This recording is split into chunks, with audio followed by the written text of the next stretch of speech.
Okay, we are live. All right, I'll call the General Committee meeting to order. Welcome to General Committee of Barrie City Council. It is a virtual meeting due, of course, to the COVID pandemic and the distancing measures. General Committee is practicing physical distancing, and all members of council and the executive management team are participating via video conference tonight. I'm at City Hall, and the clerk is here as well on the call if we have any questions. And of course, staff members who have staff reports on the agenda tonight are also available to answer questions. So we will, as always, run through the consent agenda first. I'll read out the title associated with the staff reports and the recommended motions. Members of council, please ask if the item, if you want to debate the item, to hold it. If the item is not held, then the motion is deemed to be approved on consent, and it will go forward to City Council at our next meeting next Monday. There will be no further discussion tonight. We do have one presentation, which we'll do immediately following the consent agenda, but before we consider the items that have been held. Okay, so tonight, reports of reference, advisory, or special committees. We have the report of the Finance and Corporate Services Committee dated October 6th. That is to be received. Finance and Corporate Services has recommended the following motions. First, with regards to a sole source agreement with Cornerstone Recovery for clothing bins locations. Hold, please. Okay, that's held by Councillor Natalie Harris. The next item is Cornerstone to Recovery Women's Addiction Recovery Facility. This is the funding motion. No holds on that. That is approved. The next item is the memo from our clerk, Wendy Cook, Director of Legislative and Court Services, dated March 9th, and that is the item that was deferred to the next meeting. So no decision there, just a deferral. Okay, no holds on the motion to defer it. We have the draft community safety and well-being plan. No holds. That is approved. Staff reports. The first staff report tonight is with regards to the Sandbox and their capital funding request. Hold, please. Held by Councillor McCann. Next item is a confidential potential land disposition matter, Vesper and Victoria Streets. Hold, please. Held by Councillor Ripma. We have the staff report regarding free transit for Barrie High School students.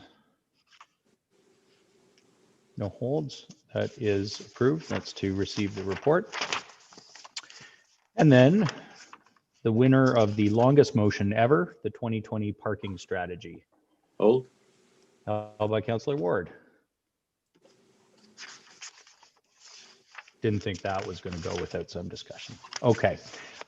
We will first be hearing about that very same parking strategy. We have a presentation about it, and the presentation is by Tessa Williams, who is business service analyst in the transit and parking strategy department. And Tessa, are you on the Zoom yet?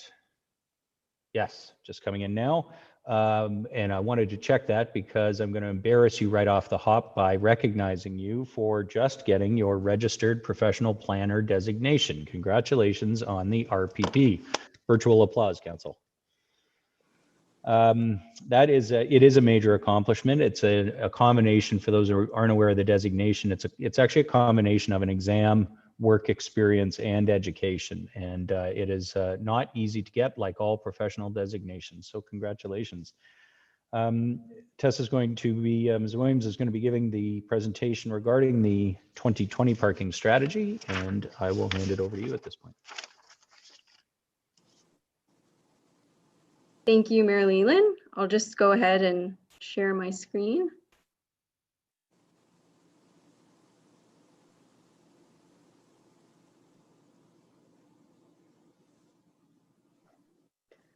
Okay, so I promise this will not be the longest presentation ever, unlike our motion. So thank you, Mayor Lehman, members of council, and members of the public that are listening from home.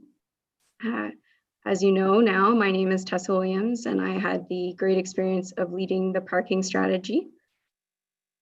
So Over a year ago, I started this project with a team that included consultants from IBI Group and also my colleagues in traffic, enforcement, planning, and economic development. So we set out to create a plan that would address some of the issues that we face today with parking, but also to start to plan for the future and address the emerging issues that will come as our city grows. So I'll start by giving you an overview of our approach to the project and the key findings, and then I'll delve into recommendations by the area of impact, including the downtown, waterfront, technology, and financials. So when we talk about parking, I like to remind us of what its core function is, and that's to provide access to opportunity. That includes a wide range of activities, from enjoying the recreation facilities on the waterfront to supporting the downtown business community as an entrepreneur, as a customer, and an employee. So as a result, we have a wide range of stakeholders that we need to take into account when we're making decisions about parking. We created these guiding principles to remind us of these stakeholders that we serve and the different goals that we can further as a parking team. So the first guiding principle is financial sustainability. And this is to recognize that parking is a user-pay service that is meant to be self-sustaining. The next guiding principle is downtown enrichment. And this recognizes that parking plays an important role in making the downtown appealing to businesses, visitors, and residents alike. The next guiding principle is transportation diversification. And this acknowledges the role that the availability and pricing of parking plays in driving travel choice and travel behavior. So it can be used as a tool to further the goals of our transportation master plan. At the heart of everything we do is the continuous improvement guiding principle. And this is really to just remind us that we're trying to shift towards a more proactive and strategic approach to decision making. So to create the parking strategy, we reviewed utilization data to identify trends. We completed a peer review and analyzed new technology and best practices that could be applied here in Barrie. But most importantly, we spent a lot of time engaging with the public and our key stakeholders. So folks involved with the downtown BIA, RVH, the marina, the library, and Tourism Barrie. So the insights and the concerns that they were able to share with us helped us prioritize issues that were important to the community, but also tailor our recommendations to local context. The key findings for the downtown included the barrier of inconvenience. So what we heard from stakeholders is that it's inconvenient to find parking and it's hard to pay for parking. And this is actually a bigger barrier than the cost of parking itself. We also learned that although our parking system in the downtown is only 50% full at peak, there are pockets where there is higher demand, and this creates a perception that there's no parking available.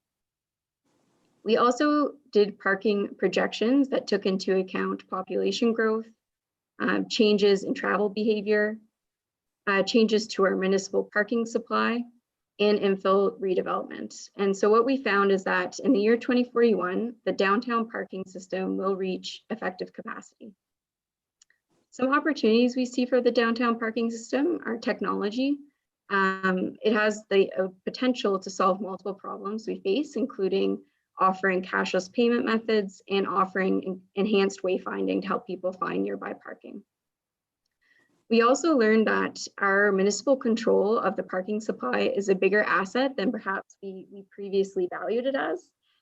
Controlling the parking supply allows us to drive behavior through price. So we can price our slow lots cheaper than our busy lots and influence the choices that people make in this way. It also allows us to retain key supply in areas where we're going to need it in the future if we decide to go ahead and redevelop lots. So when it comes to the waterfront parking, we were aware and the study confirmed that we do have an issue in the summertime. There's a real seasonal spike in demand, and this can create a perception that the issue is bad all year round, but what we found is that it is limited to summer weekends. We also did complete future parking demand projections to ensure that this issue is going to remain seasonal and it's going to remain limited to weekends. And for that reason, we don't think that it's a good use of public funds at this time to expand parking supply on the waterfront. It will come at a high capital cost and ongoing operating costs, and it will sacrifice green space on the waterfront that is really valuable. So it will not be the best use because, again, it won't be needed 9 months of the year. It's really will only be needed in the summer. So what we're going to focus on is strategies to shift demand and reduce demand before we decide to go ahead and consider building additional parking facilities. Another key finding from the waterfront is that spillover parking is a real threat to our established residential neighborhoods where there is comparatively less parking opportunities. And this is a difficult issue to address without impacting the rights of residents who want to enjoy their properties and host guests from out of town. But we did also find some exciting opportunities on the waterfront. The GO station and our Barrie bus terminal, they're located at great strategic places near the waterfront in the downtown. So there may be opportunities for us to encourage people to leave their cars at home and use alternative modes. Also in the near term, we see that the downtown will have capacity. So if we can shift some of the waterfront demand to the downtown and really improve multimodal connections between the downtown and the waterfront, and that way it may become possible for people to leave their car in the downtown and then walk or cycle and take transit to access the waterfront.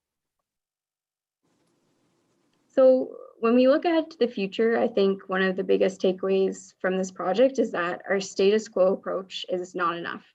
It won't solve the issues that we're facing. We're going to need to be more creative when we consider solutions for the future.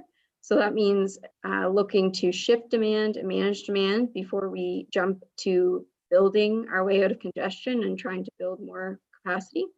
But it also means embracing new technology to improve our user experience and to improve the enforcement process. So that could include efficiencies through technology and also making the systems of inspection less susceptible to dispute. So I'm going to start with the improvements we're recommending for the downtown. Our first recommendation is to adopt a parking equilibrium policy.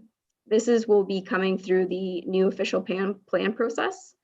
And what it will create is a negotiation tool to allow us to get public parking supply replaced on site or nearby if we choose to use redevelopment as a strategy for positive revitalization in the downtown.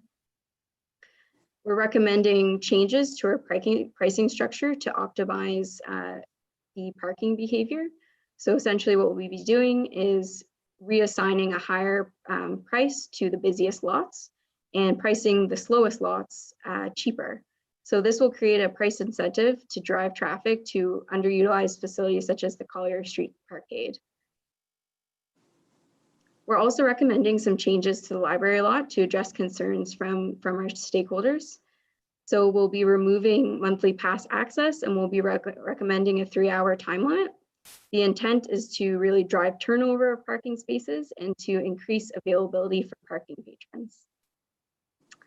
To ensure we have a consistent parking system, we're recommending that the time limit at City Hall be adjusted to 3 hours to match the library lot and just kind of create that same level of service where it's meant to be high turnover so that our customers can access services. We're recommending that we withdraw pass access to on-street parking locations.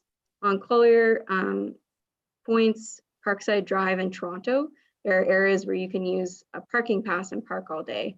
And typically, parking guiding principles say that on-street spaces are the most convenient and therefore they should turn over the most.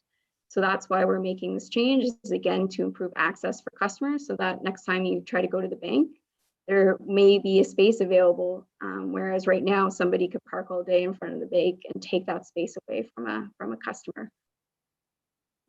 Lastly, we're recommending implementing spillover controls in the periphery of the downtown. So right now, there are already many streets that have time limits between 2 to 3 hours during the workday and the work week. What we did is we just identified gaps so that we can make sure there's no gaps for people to try to avoid paying for parking, and also, prevent that spillover that creeps into residential neighborhoods. Moving on to the waterfront, we're recommending a pilot project that runs a shuttle service that connects the downtown to the waterfront.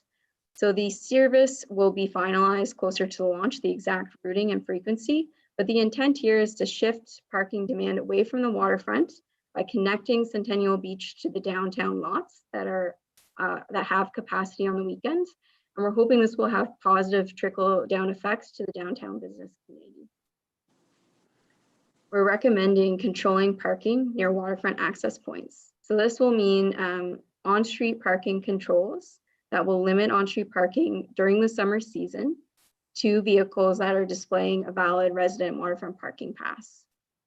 To guide the implementation of where these controls should go, we're recommending a policy for endorsement by council. And the intent here is to ensure that the approach is flexible and localized, because we recognize that spillover doesn't affect all neighborhoods the same way. So it will give staff the discretion to extend or reduce the 500 meters that we've been using as our starting point.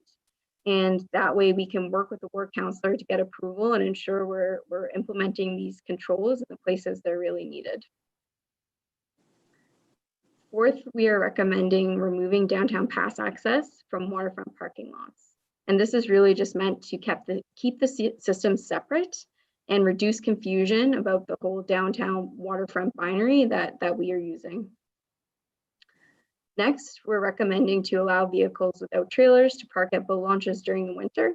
This was in response to requests from winter recreationists who like to ice fish.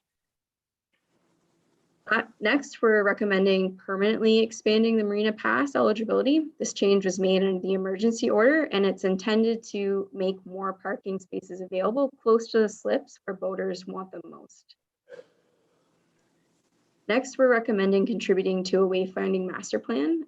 We envision this as a corporate initiative, and we see it as an opportunity to promote awareness of the parking opportunities, but also to reduce confusion. And again, look at rebranding the whole downtown waterfront system we're using right now, and maybe there's a better and more intuitive way that we can do this. Next, as per council direction, we're recommending we continue into the investigation of a Simcoe County parking pass. And that's meant to recognize, the contributions of the many neighboring communities near Barrie. Last, we're recommending adjusting the hybrid lot structure. So these hybrid lots are near the Spirit Catcher, and they're on the waterfront, but they're also close walking distance to the downtown. So we've tried many different combinations of rules over the years. And what we're recommending is waterfront rates and waterfront hours of operations, but no eligibility under the resident pass. And this is really meant to balance the rules and ensure there's no incentive for rate evasion. So next, our technology recommendations build on each other in order to truly modernize our business processes. First, we're recommending upgrading all of our payment hardware to smart meters at the end of their service life. And this is really an ongoing practice that we're simply formalizing through the parking strategy. Secondly, we're recommending procuring a third-party parking app, and that work is already underway. And that will enable us to offer a cashless, convenient payment method, and you can have wayfinding capabilities at the tips of your fingers. Third, we're recommending leveraging license plate recognition technology. This is also known as LPR for short. And it's essentially a camera that it can be mounted to a vehicle and quickly scan license plates and run them against a database that has parking permissions listed by license plate. So it's already successfully used by many colleges and municipalities. And we see it being as a way to increase efficiency enforcement so that they can patrol a larger geographic area, but also complete more frequent checks. If we find that the license plate recognition technology is successful and we're realizing the efficiencies we hope, we think there's a possibility to transition away from physical hang tags completely and go to digital parking passes. So this is an exciting prospect. There's a lot of convenience for the customer compared to the hang tag. They'll now be able to purchase a parking pass from the comfort of their own home. And that's huge, especially in these COVID times. So we want to make this change as soon as possible, but it really hinges upon the successful deployment of license plate recognition technology. Last but not least, we have a suite of financial recommendations that were designed to get the parking reserve to a neutral position. So the parking reserve is a user rate, meaning that the fees are meant to cover the costs of operating the system, and there's not supposed to be any subsidy from the property taxes. We did a peer review and we found that this is the most typical model that municipalities use to fund their parking systems. And we think that it's really the most fair system because it only impacts the people who use the system. So because the parking reserve has been in a deficit for a number of years, we had to sit down with our consultants and identify some financial interventions so that we can make all the positive changes that we want to make and fund them in a responsible way. So the key takeaway from this graph is that the rate increases alone were not enough to lift the parking reserve out of a deficit. And that you can see from scenario 5, which is represented by the yellow trend line. We're recommending we proceed with scenario 2, which is represented in the green line and shows the parking reserve trending towards a neutral position in the year 2030. So what does scenario 2 mean? It means a few different changes. The first was an increase to waterfront rates and fines, and this was already approved by council over the summer. The second change is an increase to downtown rates. So we haven't had a rate increase since 2014, and this change will bring us in line with our peer municipalities and also the rate of inflation. We've delayed the timing of the implementation of the rate increases for the hourly and daily rates, which are typically used by customers, until Q4 2021. This will be a year since our beautiful Dunlop Streetscape project is completed. The next change is an increase to hospital rates and hours and operations. So we have some on-street parking available near RVH, and it's very popular because it's a discounted rate. We're recommending we go to $5 an hour, which will still be a discount compared to the RVH rate, which is $6.50 an hour in their lots. Lastly, we're recommending introducing evening paid parking in the downtown. We know this is a big change, but it was the change that was viewed as preferable from the downtown business community, who we engaged directly through survey and through in-person meetings. The reason why this change is preferred is because it's viewed as being equitable. It impacts both our daytime businesses whose customers already pay for parking today, and now the evening customers, such as restaurants and bars, their customers will also have to pay for parking. Again, we delayed the implementation of this change to Q2 2022 because we want to give the downtown business community time to recover from all the changes they've experienced over the last few months with COVID-19. So I've just given you a lot of information about all the changes we want to make. So I want to remind you kind of what we're envisioning, what we're trying to achieve. And that's a parking system that leverages technology to make it easy to pay and fine for parking. It's a system that is simple and stress-free to navigate for our customers.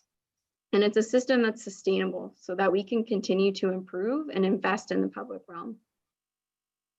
So I appreciate your time. Thank you very much. And I'd be happy to take any questions on the presentation at this time.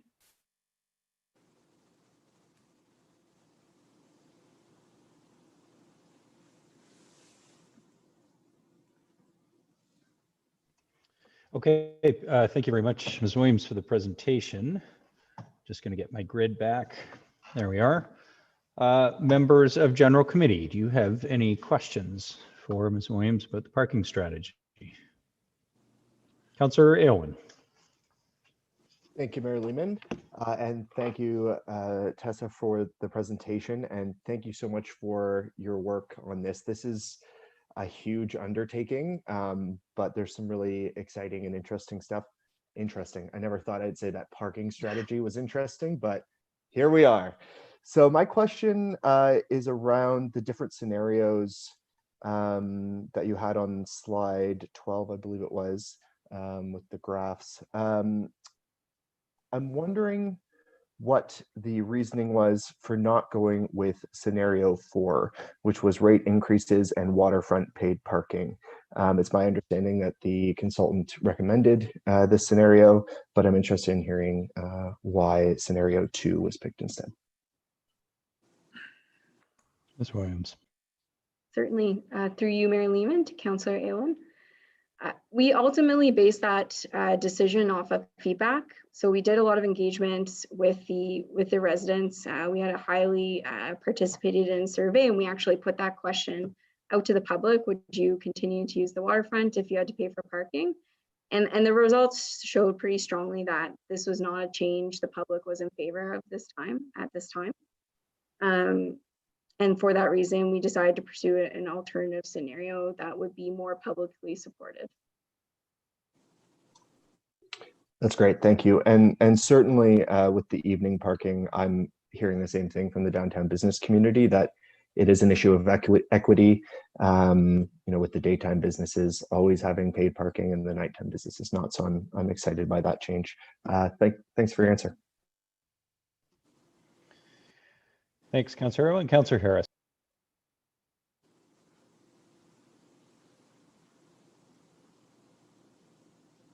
Sorry, that was Councillor Jim Harris.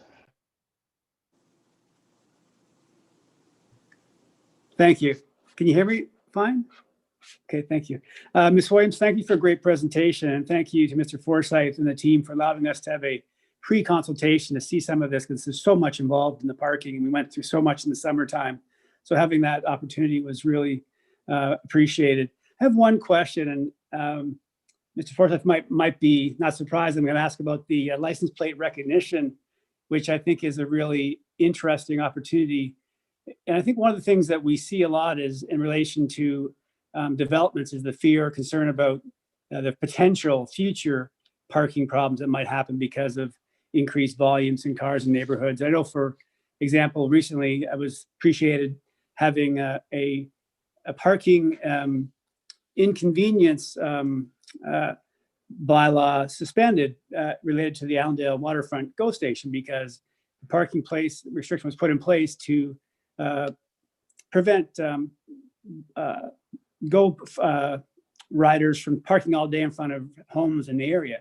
So obviously with GO not really that busy now, we've suspended that restrictions, which really was, now at this point, was inconveniencing the residents. So my question would be, is there application for the license plate recognition to be able to manage parking restrictions such that the resident might have a certain ability to park in front of, say, their home, whereas a non-resident not designated through the software would not be able to? Does that possibility exist?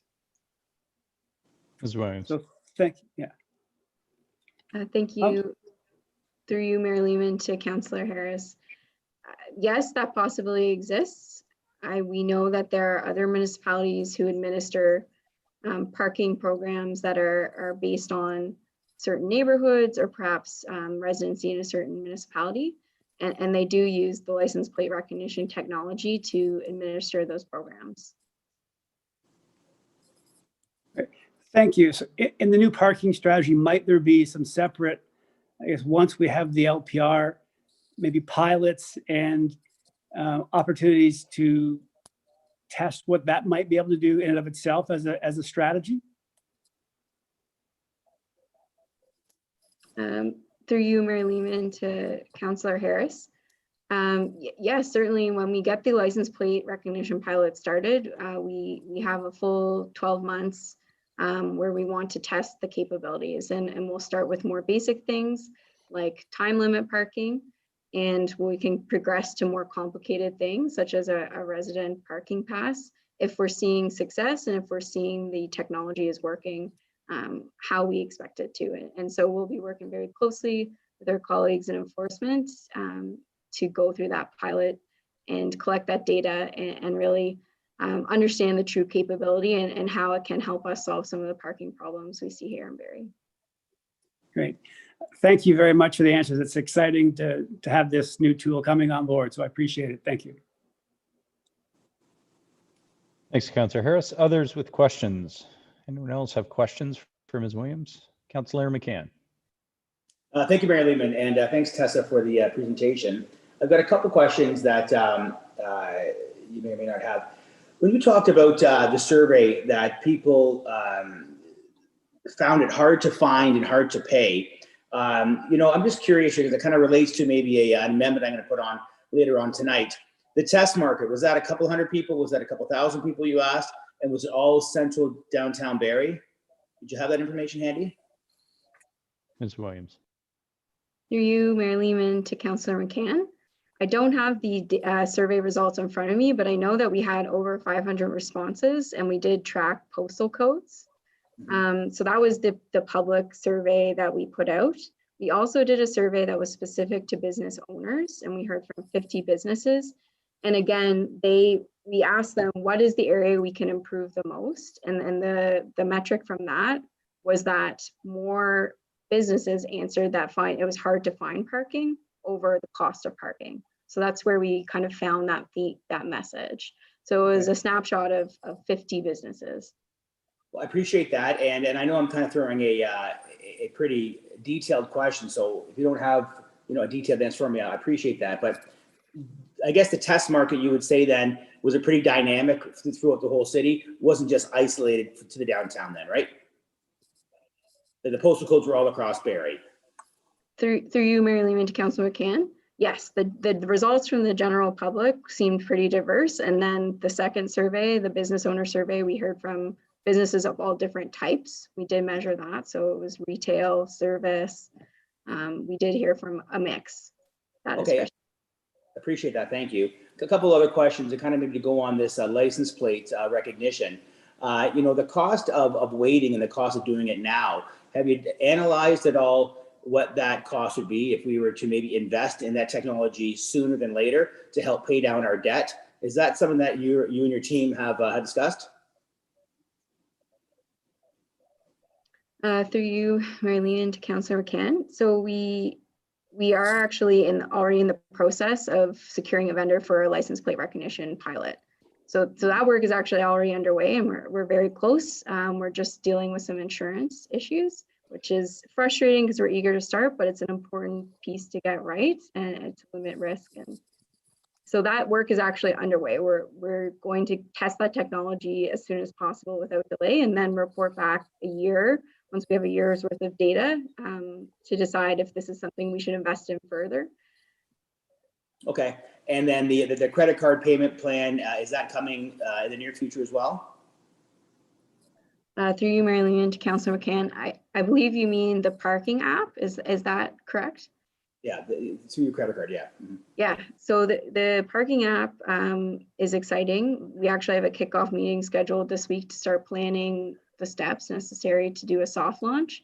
Most municipalities we've seen do a soft launch. So that basically means rolling out the app in select locations to make sure that there's no unforeseen technical issues. And that way we're providing a higher level of service so that we're getting it right and avoiding any frustration. So the parking app, again, almost the same answer. We're going to be testing that technology as soon as possible without delay. Well, last question I have, you said that, you have to get kind of creative at these times. And I didn't know, are these parking passes technology integratable to any other municipalities, or will it be isolated only to the city of Barrie? Through you, Mayor Lehman, to Councillor McCann. I think that's a question I'd have to do more research once I actually had the technology in place, and it would involve speaking with our peers and colleagues in other municipalities. So I don't think I could answer that question at this time. No problem, Tess. I appreciate your time. Thank you. Thanks, Councillor McCann. Councillor Thompson. Thanks. Through you, Mayor Lehman. Great presentation, Tessa, and the same as Councillor Harris said. I was on the pre-meeting, I guess, and it was actually a very enjoyable process that gave us some time, and it was very informative. One question I have, was there any consideration of the rate of the hospital parking? I've had a few calls from some residents that need to go for treatment, and now they feel that it's, price gouging. And I understand, so I did a little bit of research. I know that the staff can opt out of their parking which if our rates don't compete, then we're going to have all staff parking. Was there any possible consideration of like using a residence pass to reduce the rate for people going to treatment that belong to Barrie, as it is a regional center? We're taking care of our residents. Ms. Williams. Through you, Mayor Lehman, to Councillor Thompson. So we definitely were cognizant of the fact that this can be a more vulnerable population, people who are accessing the hospital for treatment. And that's why we wanted to ensure we are continuing to offer a discounted rate compared to the parking lot at RVH itself. And that was the decision there. We did not consider offering basically an exemption or a discount based on your residence. That's not something we investigated as part of this parking strategy. Yes, thank you for that. I just think, through you, Mayor Lehman, again, I think of the rates downtown that we've talked, and people are concerned about, increasing at 75 cents to go out for dinner. We're in the midst of a pandemic and people have to go to the hospital for, reasons they don't want to, and it's not normally an enjoyable visit. I just was, I'm a little bit alarmed that the rate increase there. I'll leave that with the team and stuff, and you can offline or send me an email. I seen Brent wanted to jump in, but we have till next week. And if you want to send me some more information based on that. The only last thing, are staff still reviewing all requests from developers and businesses for long-term leasing of our parking spaces as a revenue generator to try to neutralize our deficits? Through you, Mayor Lehman, to Councillor Thompson. Sorry, that is something that our consultant recommended against ultimately. Just because now that we know with our future parking demand projections that we are going to need our parking in the year 2041, it did not seem wise to enter into long-term leases for that reason. I'd like to invite my Executive Director, Rebecca James Reed, to speak to this as well, if she'd like to add anything. Ms. Reed. Thank you, Tessa, and through you, Mayor Lehman, to Councillor Thompson. Staff currently do review requests that come to our attention, and we would anticipate continuing to do that in consultation with other departments, and then we would bring forward to council any recommendations. But we would, as Tessa said, we would be using this parking strategy as our guiding document to making those recommendations to council.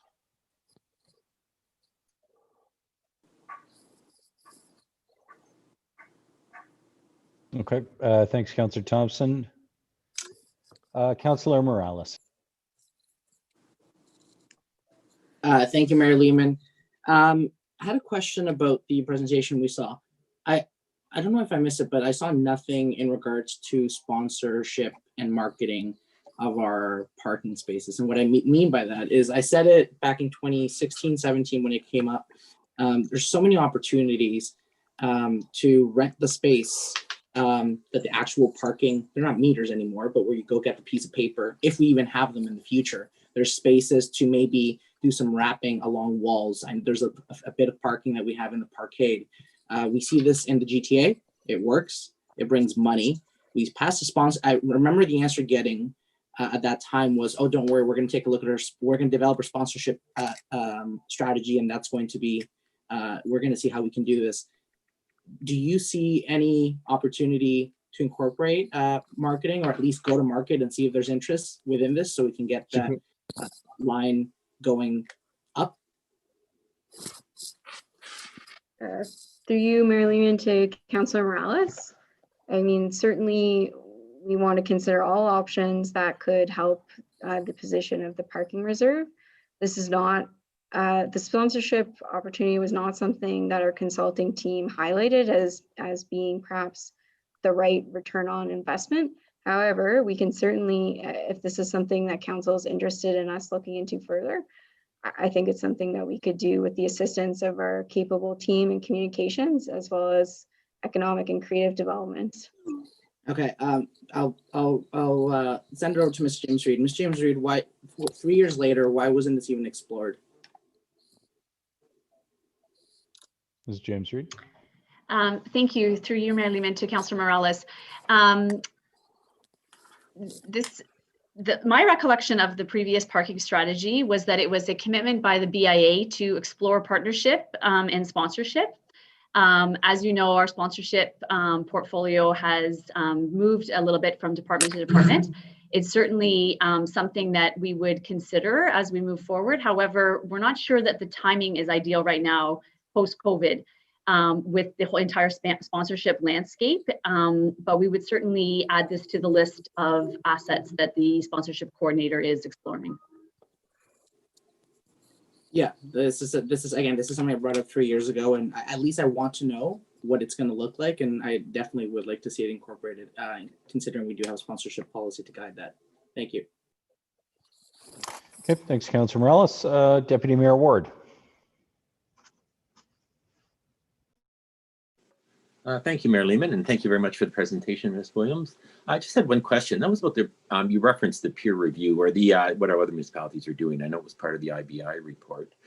And I think in our earlier meeting when this was presented, I still don't understand how the other municipalities are able to pay for their parking. It's self-sufficient. And it's really unfortunate that a lot of municipalities didn't respond to it. But the ones that did, places like Kingston and Guelph and Kitchener, I'll leave Toronto out because they're not really comparable, but they've all managed to be self-sufficient, or at least working towards self-sufficiency with basically the same rates that Barrie has. I mean, they have that much more vibrant downtown that they're able to generate more revenue, or do they not include their capital costs? I'm just trying to figure out why other municipalities are so successful in being self-sufficient when Barrie isn't. Ms. Williams. Through you, Mayor Lehman, to Councillor Ward. It's a great question. I mean, parking is, as our consulting team said, and I like they're saying it, it's a very dynamic ecosystem. So it's not always possible to compare a municipality to a municipality. As you noted, definitely the destinations within the downtown can drive traffic. I know that we have spoken about Kingston in the past. They have a hospital and a university located near their paid parking, whereas ours is located more in the fringe, and that certainly makes a difference in the market you have for paid parking. So certainly I would point to locational differences, but then there are also different strategies in place. For example, we know that Kitchener, who did respond to our peer review survey, they actually work with their economic development departments to transfer funds to recognize any time parking is provided free or at a discounted rate. And that kind of gets at the whole principle of a user pay system, right? There's no such thing really as free parking. Somebody is paying for it at the end of the day. So it's a big question. Explain that. I'm not quite clear what you were referencing there. Certainly, sorry for the confusion. So essentially, if they're going to provide 3 hours of parking, say 3 hours of parking to customers in the downtown, they would estimate the demand hours that have been used and then transfer internally between the economic development department to the parking reserve. So that they're viewing that as providing the free parking was an economic stimulus, and the parking reserve should be kept whole so that that free parking was provided. The cost should be recognized. So there are unique strategies, and I could certainly get into more if you would like to talk about more, maybe outside of the general committee meeting, but every parking system is unique, and we've come up with a plan we feel is the best plan of action for Barrie. Okay, thank you. Thanks, Deputy Mayor Ward. Any other questions for Ms. Williams? Okay, seeing none, we will be talking more about parking, I guarantee it, very shortly. But thank you very much for the presentations and for handling Council's Q&A extremely well. Thanks for all the information, Ms. Williams. And for those who have not had a chance to read the report, might be watching tonight, there is a guiding document, which was the work that was done by IBI, the consulting team, but the staff report is also very, very comprehensive and lays out what is a complicated strategy in great detail. So thank you for the staff report as well. And to those who are on the call tonight from the team, thank you all for your work. So we will, members of General Committee, now move to the items that were held on the consent agenda. That probably makes the parking strategy second to last. We do have an in-camera item that we will do at the very end of the General Committee meeting in camera. The first item that was held was from the Finance and Corporate Services Committee report, and it was the only item held from that report, held by Councillor Natalie Harris, and that's the motion on the sole source agreement with Cornerstone to Recovery. Councillor Harris. Thank you, Mayor Lehman. So just wanted to, oh, sorry, my daughter's dog. We needed to just quickly amend a couple things on this motion with further discussion with Cornerstone. They have let staff know that they would like to continue utilizing their curbside collection opportunities. So we have to add that to the motion tonight. And also further review showed that we needed to use a bylaw for placement of the bins, as they're not deemed as permitted under the use of the zoning bylaw that we have now. That we did know. I guess it was a bit of a just a slip of the mind there that we didn't have that last time. So they are amendments, I think, have been circulated to everyone, and they would be as follows. First would be to number 2. And so it's the staff in corporate facilities, and we would be adding business, performance, and environmental sustainability departments. So that's the addition, that they enter into a sole source agreement for a period of 2 years with an option to renew for an additional 2 years with Cornerstone Residential to place clothing bins at city facilities or at mutually agreed upon locations on public lands. And it would also include, as well as curbside collection opportunities for the sole purpose of funding the residential recovery services. And the last part of the amendment would include a number 3 now to this. And that would state that staff in development services initiate a temporary use bylaw to allow textile bins dedicated to the Cornerstone initiative to be permitted at city facilities or public lands for a period of 2 years, with a possible extension of 2 years subject to the extension of the sole source agreement. And that's that. Okay, so the main motion on the floor, and then an amendment moved by Councillor Natalie Harris, which she's just read to us. Councillor Harris, did you want to speak to that?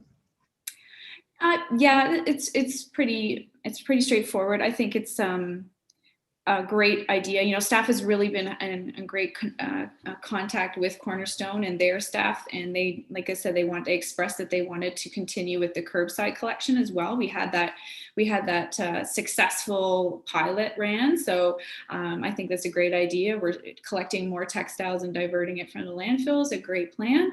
And the bylaw, temporary use bylaw, to be honest, that I gapped on that. We knew that we needed that, and because our staff are awesome, they caught that, and we need that because right now we don't allow for those bins to be placed on our properties, so that would allow for this. Okay, thanks very much for that.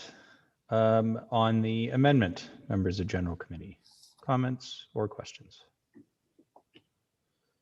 Okay, just one small change, Councillor Harris, and this is a totally a wording thing. We'll just clean this up. The name is, I believe, Cornerstone to Recovery. It's correct in the second motion, but in this motion, I think recovery became residential at some point, and that's just a typo. So if you'll take that as a friendly, we'll just clean that up for the final motion. So it's Cornerstone to Recovery in paragraphs 1 and 2. Okay, on that, if there are no comments or questions, I'll call the vote. Those in favor of the amendment? Are any opposed to the amendment? None. That carries. Thank you. On the main motion. Councillor Kungle. Main motion as amended, I should say. Go ahead, Councillor Kungle. Thank you, Your Worship. So on the main motion as amended, would now be the appropriate time to request consideration of an addition to the updated amended point 2 in that motion? Absolutely. So it's a further amendment? Yes. Yeah, Thank go you. ahead. Would you like the language first in that? I've circulated that to the clerk. Yes, please. Yeah, that'd be Okay. great. And so in keeping with the motion that was just amended, that there's an addition on bullet 2. So following the residential recovery services, I'd like to add an addition within that paragraph that states, and that staff report back to Finance and Corporate Services Committee prior to consideration of the 2-year renewal with program metrics on population served, revenue generated through curbside collection, and relationship to addictions and mental health service providers. And I can Okay. speak to that. So it's amendment from Councillor Kungle that we get a staff report back prior to the 2-year renewal. So that would be prior to the additional 2 years, correct, Councillor Kungle? Yes, Okay. thank you. Okay, go ahead. Sure, and happy to answer questions. I didn't want to add too many specifics because I will leave it to staff and the program to identify appropriate metrics. But I thought it would be important after a 2-year period to make sure that information coming forward does help to make an informed decision around a couple of pieces.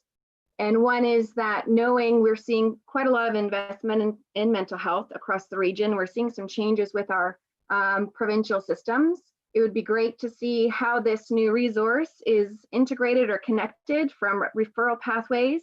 So when individuals finish the program, if there's any good intelligence around other supports, and in addition to that, population served. So I know it was referenced that individuals are not necessarily restricted to being Barrie residents. It would be great to see if there's an understanding of in the first 2 years, the individuals served within Barrie or Simcoe County, if the numbers are not high enough from a sensitivity, and then others, and within that, whether or not there's any waiting list information. But to help identify if additional types of services would be beneficial. And after 2 years, if revenue generated through curbside collection has an impact on sustainability of the program or anything we should consider around increasing number of bins or otherwise, but also around giving some confidence to revenue being sustainable or not. So I don't want to get into the nitty-gritty of the details. I think my intention of this is that there are some metrics that should come forward as appropriate in scope and in privacy or confidentiality. And so if that needs to come back as a staff report that's more confidential and handled in camera, if it has any impacts on the program, then I would say I'd leave that to the discretion of staff. Okay, thanks for that, Councillor Kungle. Councillor Thompson. Through you, Mayor Lehman, to the mover of the amendment. I'm a little bit confused. They're asking for a capital ask here just to help out in light of everything. They've never asked for government money before, but they're actually a private entity. I know they're getting a sole source and that'll help them, but I think the matrix would be in 2 years if the building's still opened. Then everything would be working well. So I don't know, I'll listen to other people, but I don't understand the need to get into all that information where some of the marginalized people who will use this service or are already in Barrie aren't necessarily from Barrie. So we don't find out where those people are from, in any way, shape or form. So I think this is such a great thing. I just don't think we should put any barriers to it. And like I said, I'll listen and stuff right now. I'm just a little bit undecided on the amendment, but thank you. Mm-hmm. Thanks, Councillor Thompson. Councillor Harvey. Thank you, Your Worship. This is a question to the mover. I was just wondering if you've had any discussion with the executives from Cornerstone in regards to the type of data that you're looking for in this amendment. Sure. I haven't had any direct outreach. I'm hoping to actually tour the facility. I know that I did attend the Finance Committee meeting where there was questions and Q&As about metrics and reporting and commentary by them about what they do and do not report. I've left it vague enough to give some indication of what I'm asking for from a metric. I think it's just to make sure that in the end, if we are supporting an ongoing, so in another 2 year of access to bins as a revenue generating opportunity to support the ongoing operations of the program, some metrics back. So right now, the blind spots I have are more around new great opportunity to look at this from a treatment arrangement and a treatment resource. Wanting to see that they're effectively integrating into the program within our mental health and addiction system and healthcare system and RAM clinic. But more than that is that we can make an informed decision in 2 years to understand how dependent they are on the curbside collection and the importance of either renewing that contract, but with that, then understanding how the dollars are supporting the program. Just a follow up, if I could, Your Worship. I guess some of my concerns around the manner in which this motion is worded is it's potentially encroaching on some very sensitive and personal information that we may not be lawfully being able to even come in contact with, and Cornerstone may not be in a position to provide some of the data that this motion is potentially requesting. And that's why I was just kind of curious whether there was any conversation ahead of that, because I think that probably would have been a responsible route to ensure that what's being asked for can actually be accomplished, opposed to us passing something and demanding a particular clause only to find out that they're not able to provide the type of data that's being requested. So I'll sit back and see what other members think, but I'm reluctant in supporting this at this present time. Thanks, Councillor Harvey. Councillor Natalie Harris. Thank you, Mayor Lehman. Yeah, maybe I can provide a bit of insight to Councillor Kungle. If I know that I work really closely with Cornerstone to Recovery. So without the bin model and the textile diversion program, it won't be funded. But I can tell you that this is a 100% completely accredited treatment center. You know, the same model that will be coming to Barrie has been used for 18 years. And my concern, I mean, in the original motion, it does, you know, say that there is only the option to renew for an additional 2 years with Cornerstone Residential.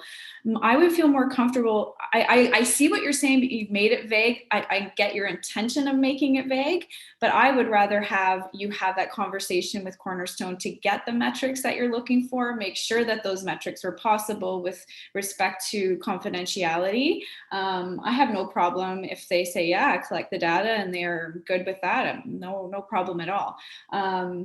I just, yeah, being that it's a little bit vague and we haven't talked to Cornerstone about it yet. I'm not sure if through the week there was a possibility of you being able to have a conversation with them and figure out what metrics you would like to use, because it's a very valid point as well that the people that will be using this treatment center in Barrie may be coming in, you know, from all different areas around the province, around the country, depending on COVID, and they may not even, you know, been growing up in Barrie or whatever. So, but it's still going to benefit our city, if that makes sense. So I'm not sure if you're open to possibly having that conversation prior to passing this amendment.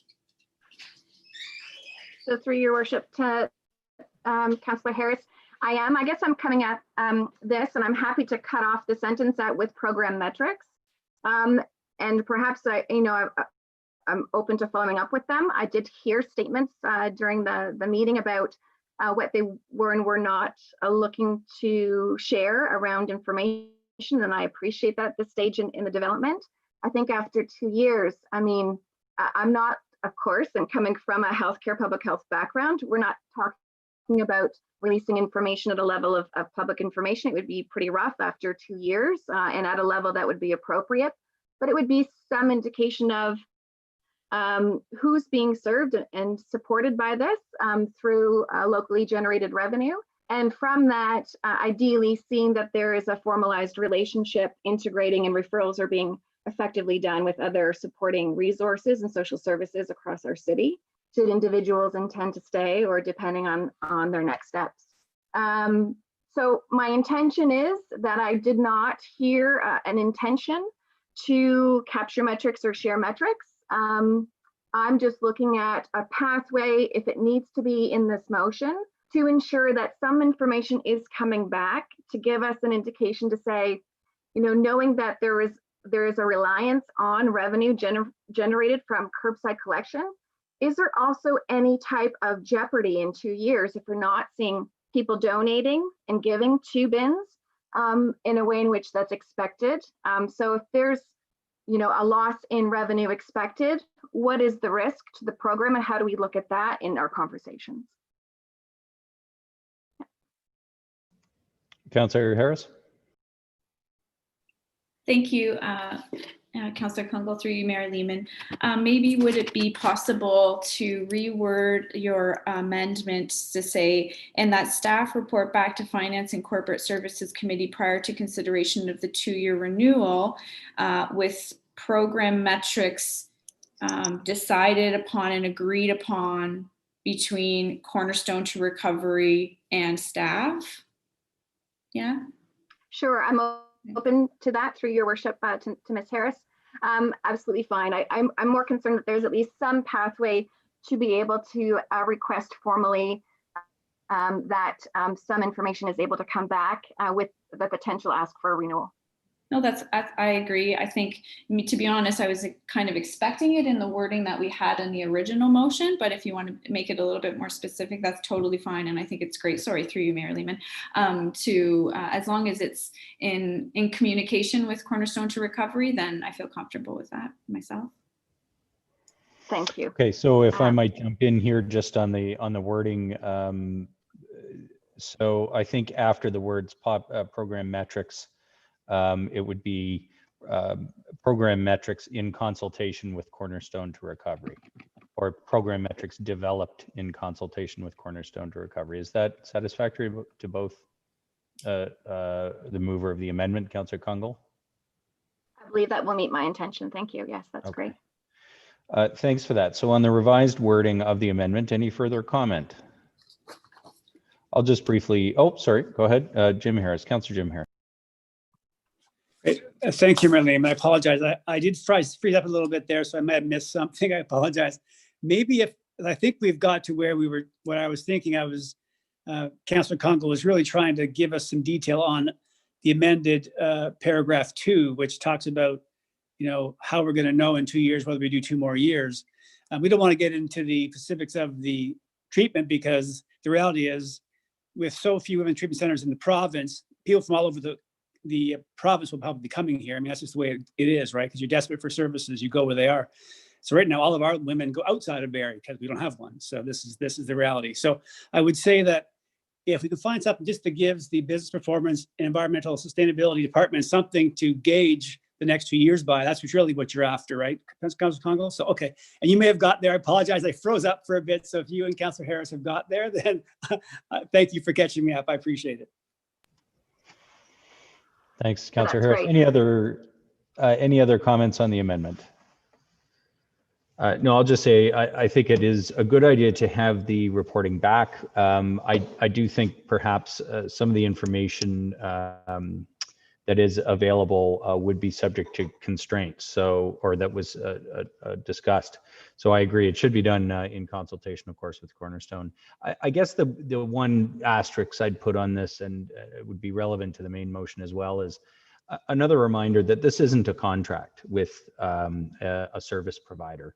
What we're doing, and that's why paragraph 3 in the First Amendment was necessary, what we're doing is permitting only one organization to place clothing donation bins, but we're not paying for a service. So the issue here is whether or not we're content in 2 years, I guess, to continue to have that arrangement with only one organization. And I guess it's an important distinction, because this isn't a procurement. It is a decision to allow only one organization to collect donations, which they're then going to spend on a particular program in the city. And so I think when the report comes back, what we'll want to know is whether it's working out for them, and whether it's working out for us in the sense of textiles being diverted from our landfill and people receiving treatment in Barrie.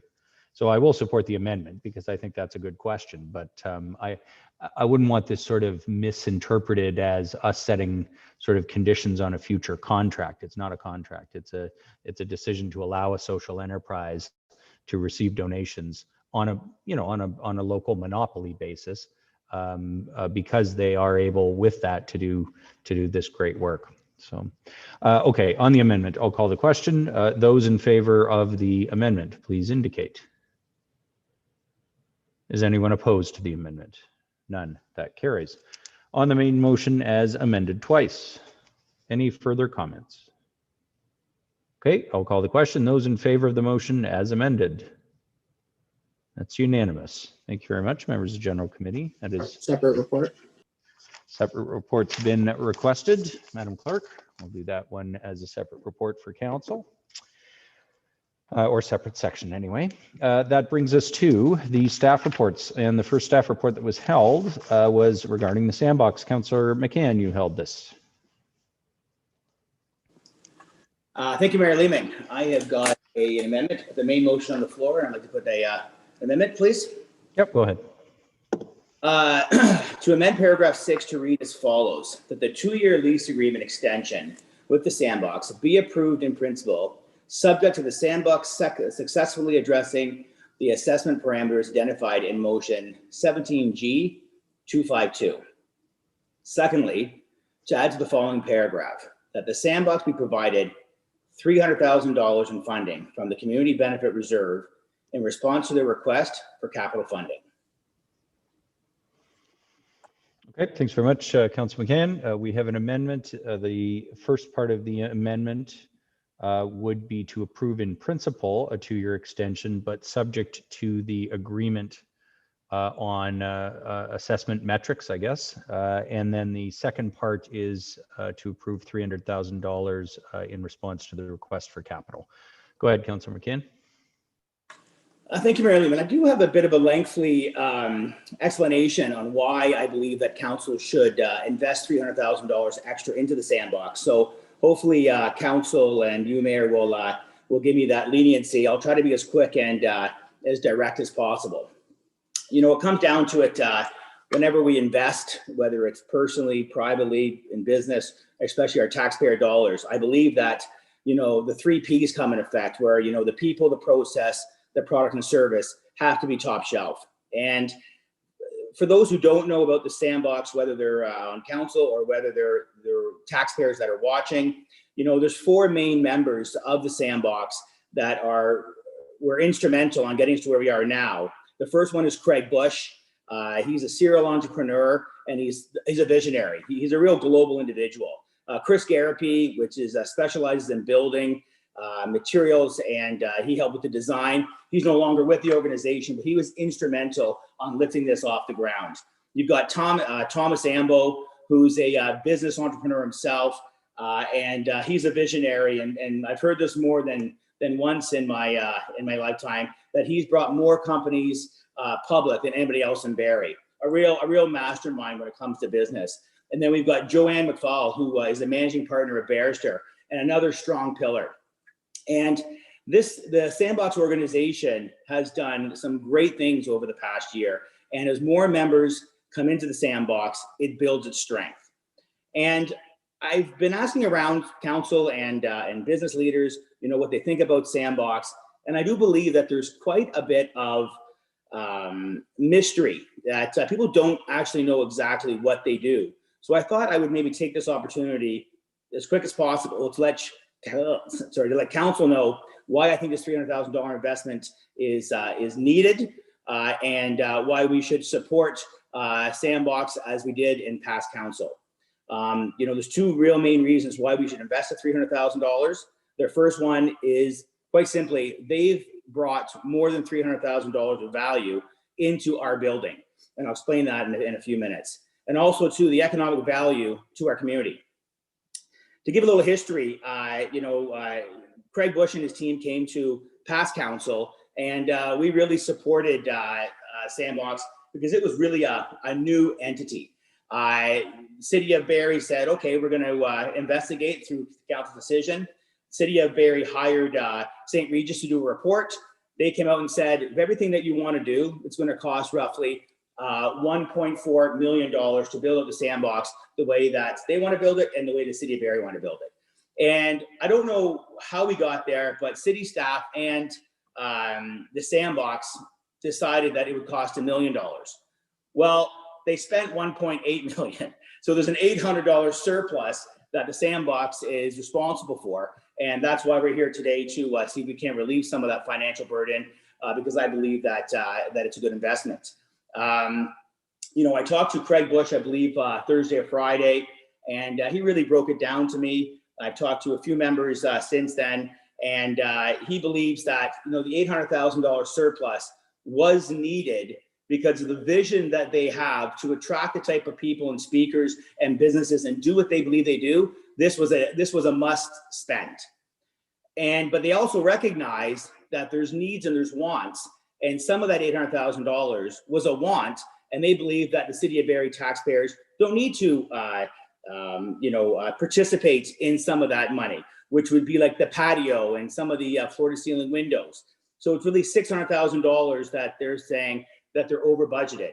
So they're asking the City of Barrie, asking us as councillors, asking the City of Barrie to get on board to help support that $300,000 loss, which would be half. And I just did some quick math. You know, I asked for the financials.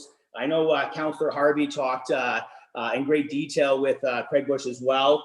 And looking at the financials, you know, they put an HVAC system throughout the building at a cost of $385,000. The City of Barrie kicked back about $165,000, so just a little over $200,000 in upgrades, I would say, that came to our building. The electrical, they put in about $170,000. The city kicked back $6,000, so another upgrade of about $160,000. Plumbing was another $50,000, and drywall and installation was about another $100,000. So that's over $500K that they put into that building, that I believe if a construction company or another industry were to go into our building, that all of these upgrades would benefit the new tenant. I'm not talking about the grass on the walls. I'm not talking about the elevator. I'm not talking about the movable walls. All of the, as a senior staff member said, maybe some of the vanity items that they picked. But these are extra costs that I believe that have increased the value of our building. So that's kind of the finance part. Now, maybe I'd like to talk about, you know, the economic value to the community. If anybody watched past council, they know that I was a big supporter of the Sandbox when they came. I really thought it was a great, unique opportunity where you would take entrepreneurs and entrepreneurs together, working together, and really giving an employee the empowerment to treat this business like their own. It just really hit a light bulb in my head, and I thought, that's an amazing, strategy. And in talking to some people, they really believe that this is more of an incubator style of a system, when in fact it's not an incubator style. It's a entrepreneurial and innovation center. And some may say that this is semantics, that they're both the same thing. But I had a great discussion today with Craig Bush about it, and he really said that an incubator, you know, is really a platform, a model where you pay to play.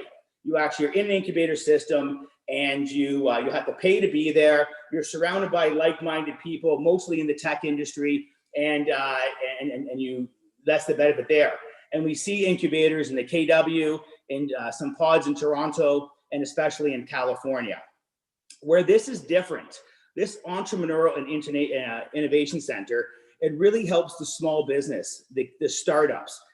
People that may have a great invention, or maybe great accountants, or great salespeople, great marketers, but maybe are horrible at every other piece that needs to be successful in this business. And the Sandbox is there to guide them, to help them, to connect them to other industries, other people, free of charge. They also help out medium-sized business, and they also are helping out large businesses that maybe have been around for decades. But because we're living in a world right now where everything needs to change dramatically, especially with globalization, that you've got businesses that did the same thing for 50 years. Well, now if they don't make change, they're going to sink. And the Sandbox is here to give them some of that innovative spirit and thinking. So, you know, what's the model? Why would the city of Barrie want to invest in this? Well, it's free to all businesses in Barrie. They don't charge any business to come in and to get all of this service, all of this help, all of this instruction. And so how is that a benefit to our city? Well, of course, businesses that flourish in Barrie are going to employ people in Barrie, going to spend money in Barrie, and the multiple, I'm not sure what that is, right? They also really specialize in networking, and more importantly, it's support. They really are a support program, and they support in human resource, finance, sales. Right now, because of this COVID-19, they're really specializing in sales training, virtual sales training. So it's real life, real time help. Obviously, marketing. They've got a fantastic CEO program that really networks a lot of CEOs and really gets companies from A to B, hopefully to D and F. We talk about why again is this important? Well, startups historically, have a 60% failure rate within the first 3 years. They've got an 80% failure rate in the first 5 years.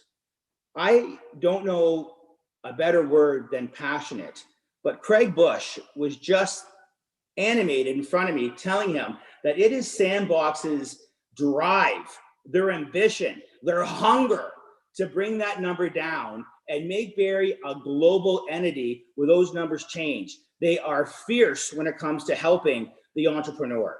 And that's something that I can definitely back.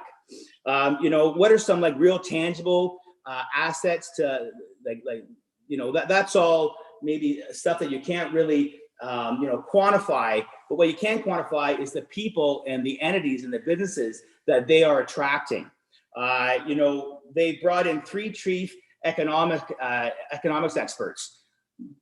They're kind of hard to come by. And in the history of Barrie, supposedly, we've only brought in 1. So those are some of the presentations that they're getting. And they're getting real big thinkers and some real big change. So, their connectability is connecting to the BIA, they're connecting to the Chamber, they're connecting to the Henry Bernick Center, they're connecting to the small businesses, the medium businesses, the startups, and they're also connecting to the city of Barrie. The city of Barrie does have a small business center. I believe they've got an operational budget of $250,000, and they actually have an office inside the Sandbox. So we already are partnering up. The boat has already left the launch. We have already invested them. And, Stephanie Slichter, I'm sure if I gave her a moment to speak, would speak in great detail and highlights, how great the Sandbox is. So I've talked a lot. I know I'm pretty passionate about small business. I am a small business owner. I relate to small business. My DNA is programmed to small business. And I just wish when I started out in my early 20s, I had a service like this, because it would have made things a lot less stressful. I do want to end my pitch with maybe telling you a real life story. There's a company called Veta Spa. I know that Councillor Ward is good friends with the owner. I know Mayor Lehman knows him well. I can't remember whoever Eric has said that he's crossed paths with, but they've got a spa, much like the Scandinavian spa. Their actually model is more of the Nordic spa out in Quebec and other parts of the world. But it's a spa, basically an outdoor spa, and they're going to have it in Oro, up in Horseshoe Valley. So you may ask me, well, Mike, who cares about a business that is going to be operational in another city? Well, let me tell you why it's so important. Eric had an investor, a foreign investor, that pulled out a couple of years ago, basically took the rug right under his feet, and all the time and effort and money he's put into investing in this spa was going to go to the wayside. He met Craig Bush, he met the Sandbox, and very quickly, the Sandbox was instrumental. Eric told me today, I called Eric to ask permission if I could bring his name up and talk about some business details. And he was emphatic that if it was not for the Sandbox, this spa would never happen. And this is not a Mickey Mouse spa. This is a $17 million operation that's going to be in the hills of Horseshoe Valley. It's going to be spectacular, right? And of that $17 million, $12 million is going to go right back into the Barrie economy because they've hired Barrie businesses to actually do the construction, do the architectural work, do the concrete, do the windows and doors, do the glass, right? And so that $12 million, I mean, I called Mr. Miller, our finance director, to ask him what the multiplier would be on $12 million. And I mean, it was over the phone, but I'm sure he looked at it like I had three heads. He had no idea, like no one would, but it's going to be either double or triple that investment in our city. Also, you know, Eric is going to be employing anywhere between 80 and 100 people, 150 people. And I said to him, well, probably half of them are going to be from Barrie. Well, he snapped at me and said, no, they're all from Barrie. So there's another 100 plus people that are going to be employed at this spot, right? And so, you know, I could go on, and I'm sure some of you would love me to go on, but you know, I just really want to end, you know, by saying I think this $300,000 ask is a benefit to everybody in Barrie economically, and it's a benefit especially in times of COVID, because you don't hit the gas pedal, you don't hit the brake in times of despair. Sometimes it's better strategy to hit the accelerator, and that's what car racers do. And I learned that one from Sandbox myself. So, you know, before I drop the mic, I'll tell you that the greatest thing about this Sandbox is that they've done all this on year 1. I can't wait to see what they do on year 10. Thank you.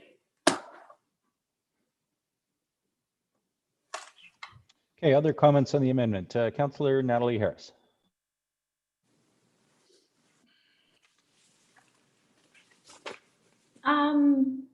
Actually, no, I'm good. Maybe I will in a minute. I'm good. Sorry, I apologize.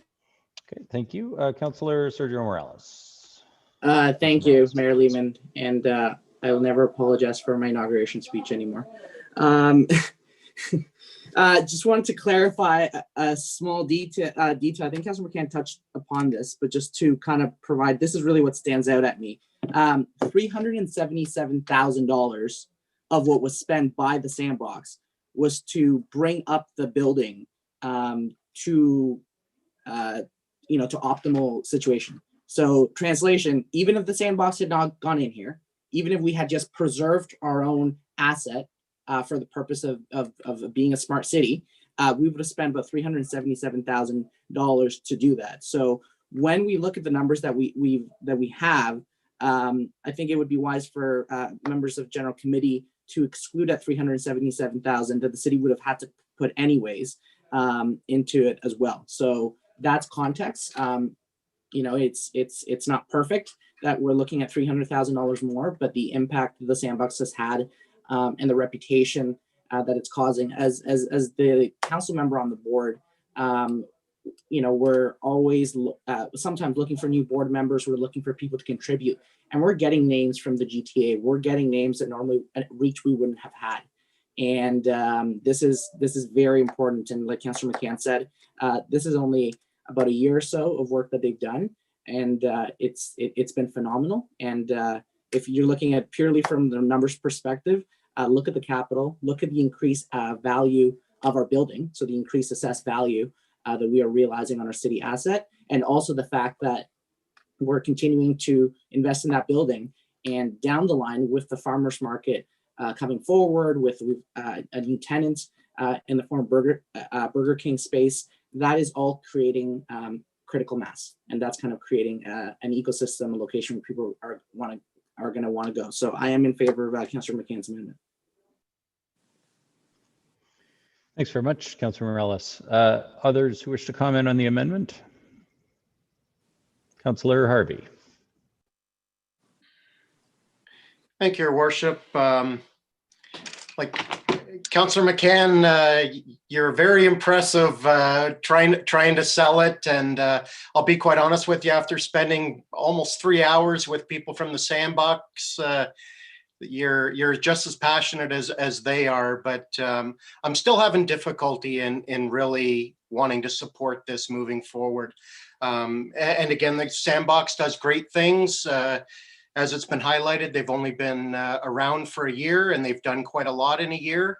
The city has already supported them to the tune of the 877. I know Councillor Morales highlighted the fact that 377 was to go into the hard costs in relation to the building because it was almost a 30-year building and did need some upgrading.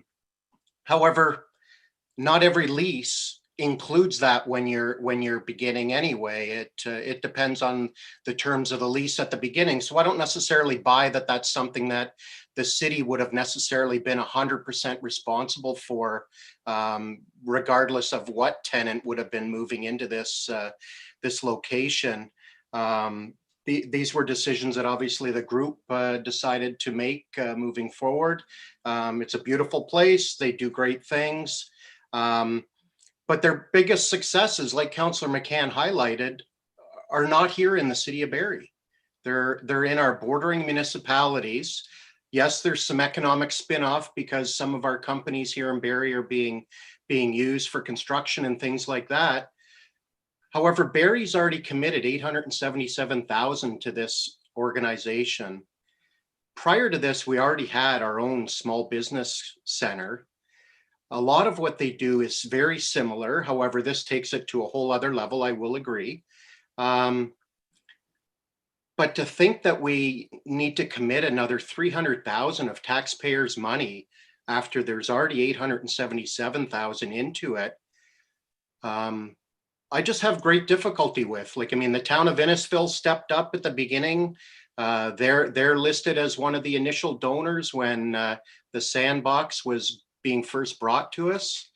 But I don't see anybody else in the bordering municipalities that have had any cash involved in this, let alone the county. And this is really, like, from speaking to them, I very much learned that this is their whole game plan is to eventually become countywide and to be assisting everybody and not just Barrie. And I guess I'm just getting a little tired of constantly everything being Barrie because we seem to be the big brother in the county.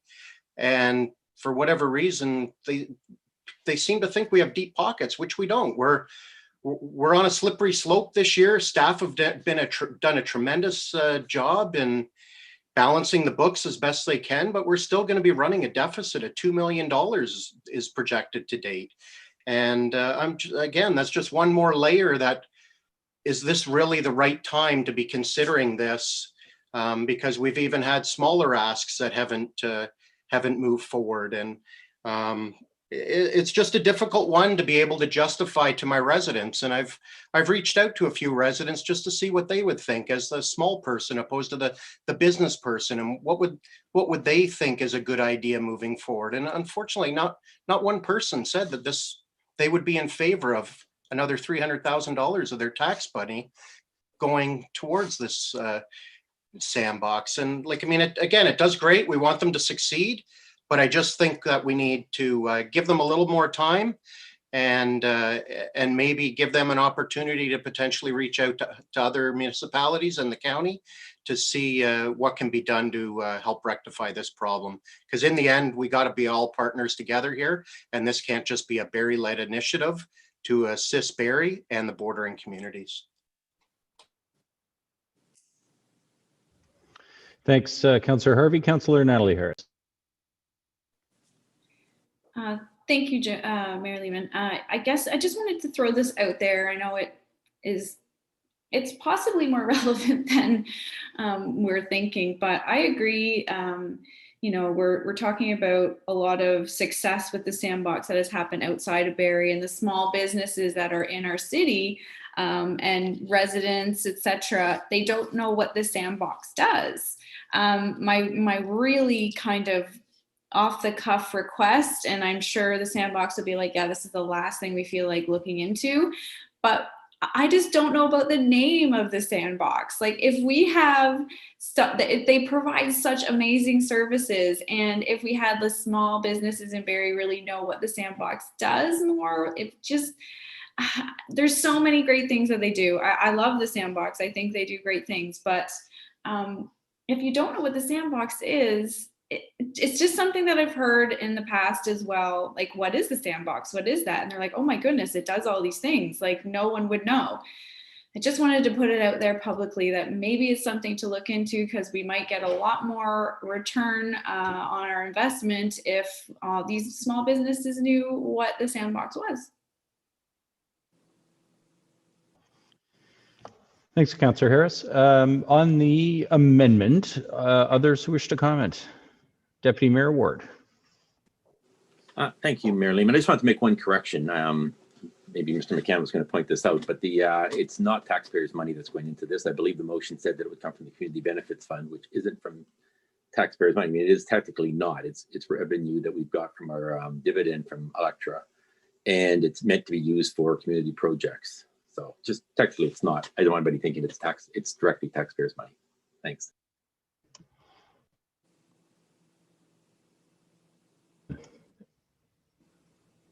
Sorry, Councillor Aylwin and then Councillor Harvey again.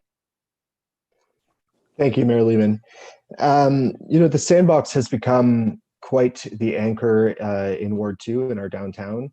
It's a beautiful space, and I hope those watching at home will take the opportunity to check out the services that the Sandbox provides. I think it's still early on to tell the results of the services they're providing there. It's only 1 year in. And that was a great sales pitch from Councillor McCann. But I do have some hesitations here. We originally committed as a city $500,000 to be invested in the Sandbox. We're now up over 800,000, and now they're looking for another 300,000. That'll bring us up over $1 million contributed to the organization. I don't doubt that the Sandbox does great work and that they have helped the business community in this city. And I am looking to see more of the results of the work that they're doing. But I think it would be premature for us to, dump another $300,000 into the project without knowing more. It's my understanding that this $300,000 isn't a make or break effort, and that this is a private sector led initiative. And I think that's great that the business community is really rallying around this project, and I think we should keep it that way and really encourage that private sector investment in this project. So I agree with Councillor Harvey very much so in his comments. We have organizations that come asking for capital funding for great projects, and we've said no to them for much smaller amounts. Now we're getting asked for another $300,000 on top of the more than $800,000 we've already given, and I just don't think I can justify this at this time to my constituents. But I am open to working with the Sandbox down the road if they do end up needing more support, because I do recognize they are an important part of the downtown community. Thank you. Thanks, Councillor Owen. Back to you, Councillor Harvey. Thank you, Your Worship. I just wanted to clarify one thing, because I found Deputy Mayor Ward's comment a little misleading, especially with this being a public meeting. In my opinion, and I'll be quite honest with you, and any resident that I would probably speak to would have the same opinion, that in fact, this is taxpayers' money that we're talking about here. Whether it's transfer payments from the federal government, through the provincial government, or through our dividends in Electra, which ultimately the residents are the ones that are part owners in all of this. It's taxpayers' money that any of our reserve funds are created from. So I just found it a little misleading that it was being spoken about as if it was not taxpayers' money, when in fact every dollar we play with is taxpayers' money as far as I'm concerned. Okay, thanks, Councillor Harvey. Councillor McCann. Thank you, Mayor Lehman. I appreciate all my colleagues, insights, questions, but maybe I think this is the time to maybe go a little deeper. I've got the utmost respect for you, Councillor Harvey, and so I don't disagree with you that the community fund is taxpayers' money, but we have this money, It's designed to spend to enhance our community. Where do you see yourself spending this money, and in what areas? If not supporting the entrepreneurs of Barrie. And just to give you some context to why maybe I'm being so direct, which hopefully you don't mind me being direct, is like Barrie's like the third largest entrepreneurial city in Canada, right? The driving force behind business is the entrepreneurial sector, right? And I just believe that if you look at our city staff and you look at Stephanie Schlichter, and she runs the Barrie, I've lost the name, the Barrie Small Business Center. You know, I asked her today, you know, if you were to replicate and duplicate the Sandbox, and she caught me off and said, Mike, there's no way we can, you know, but what kind of tempt or what financial implication would we have? And she was reluctant to tell me, but would I say it'd be close to $250,000? And she basically nodded her head yes, right? So therefore, the investment of $300,000, if you look at it as a return on investment that we're getting for the city, I believe that is money well spent. So I asked you a question. I want to give you a little time to think about it, because I want to kind of give you a little more context to why I believe, like, are we just going to keep this money held forever, or where do you see us spending it, and why not in the entrepreneurs? Actually, it's not so much where I would like to see it spent. It's a matter of making sure that any of our reserve funds, especially with this one being the Community Improvement Fund, is that it gets split accordingly, opposed to an excessively high percentage going to any one organization, whether it's the Sandbox or any other organization that comes forward, or even like our own projects. Like, I mean, all of a sudden we're not going to use 80% of it to just go one direction or another. Like, I mean, we've had discussions ourselves, and I know, like, one of the things my residents have asked for is a splash pad, but we're not talking about splash pads right now. Because that ended up hitting an indicator with a staff report about a year ago, and it's gone nowhere because of the cost, and obviously trying to find a location to boot. But that, again, as an elected official, my priorities are my residents' priorities. I might have some of my own personal ones, but realistically, I'm elected to represent my residents, and my priorities will be their priorities. So the big thing with this is just a matter of, I think we've already committed $877,000 to this. And I think committing another $300,000 is very much overcommitting, because we're already encroaching almost 100% larger support over the initial $500,000 that the previous council endorsed to support. And when you see that increase, we're already overcommitted, and to throw another $300,000 towards this, other than the fact it's a great, I'm not disputing what the Sandbox does. What I'm disputing is whether we're already overcommitted, and now we're going to really overcommit ourselves to one particular facet of our city, opposed to using the funds to possibly be distributed a little more evenly and be able to support more facets of our society. We have a lot of issues going on in our city. Obviously, the business perspective is one, but there's obviously a lot of other community-related issues that this money could also be used for also. And it's a matter of just not making sure that we overcommit to any one area. Yeah, Mayor Lehman, am I free to speak? Yeah, go ahead. So Gary, Mr. Harvey, Councilor Harvey, I mean, I really appreciate your insights, because it just actually strengthens my point. And let me tell you why. There's two things that you mentioned. You said that we've already committed $850,000, right? And you're happy with that investment, right? I'll be quite honest with you. I'm not 100% happy with the fact that a project that originally the city committed $500,000 to ended up ballooning to $877,000. From a business perspective, from a fiscal responsibility perspective, who would ever be happy to think that something jumped by an extra 100%? Like that, and like, I mean, obviously the city covered it, but to think that we're now going to even commit even more, there's a huge hurdle there. And like I said, I had great conversation with Mr. Bush himself for almost 2 hours today, actually. And prior to that, to their executive director, had great conversation. They're passionate people. The Sandbox is doing great things, but eventually we have to draw a line in the sand as to where we're going to stop the commitment. I knew you were going to laugh at that one. Is that sand in the box, Councillor Harvey? So listen, I really want to dig deep, but I think that I think if you open your mind right now, Councillor Harvey, and the rest of the council that maybe has a little speculation, I actually think this is going to be a win-win for both of us. We invested $500,000 originally. You know, a senior staff member and I were talking Thursday, Friday last week, and we both he made a comment, and I agreed with it, that if they asked us for the $800,000 last term, we would have given it to them because we were supportive of the Sandbox.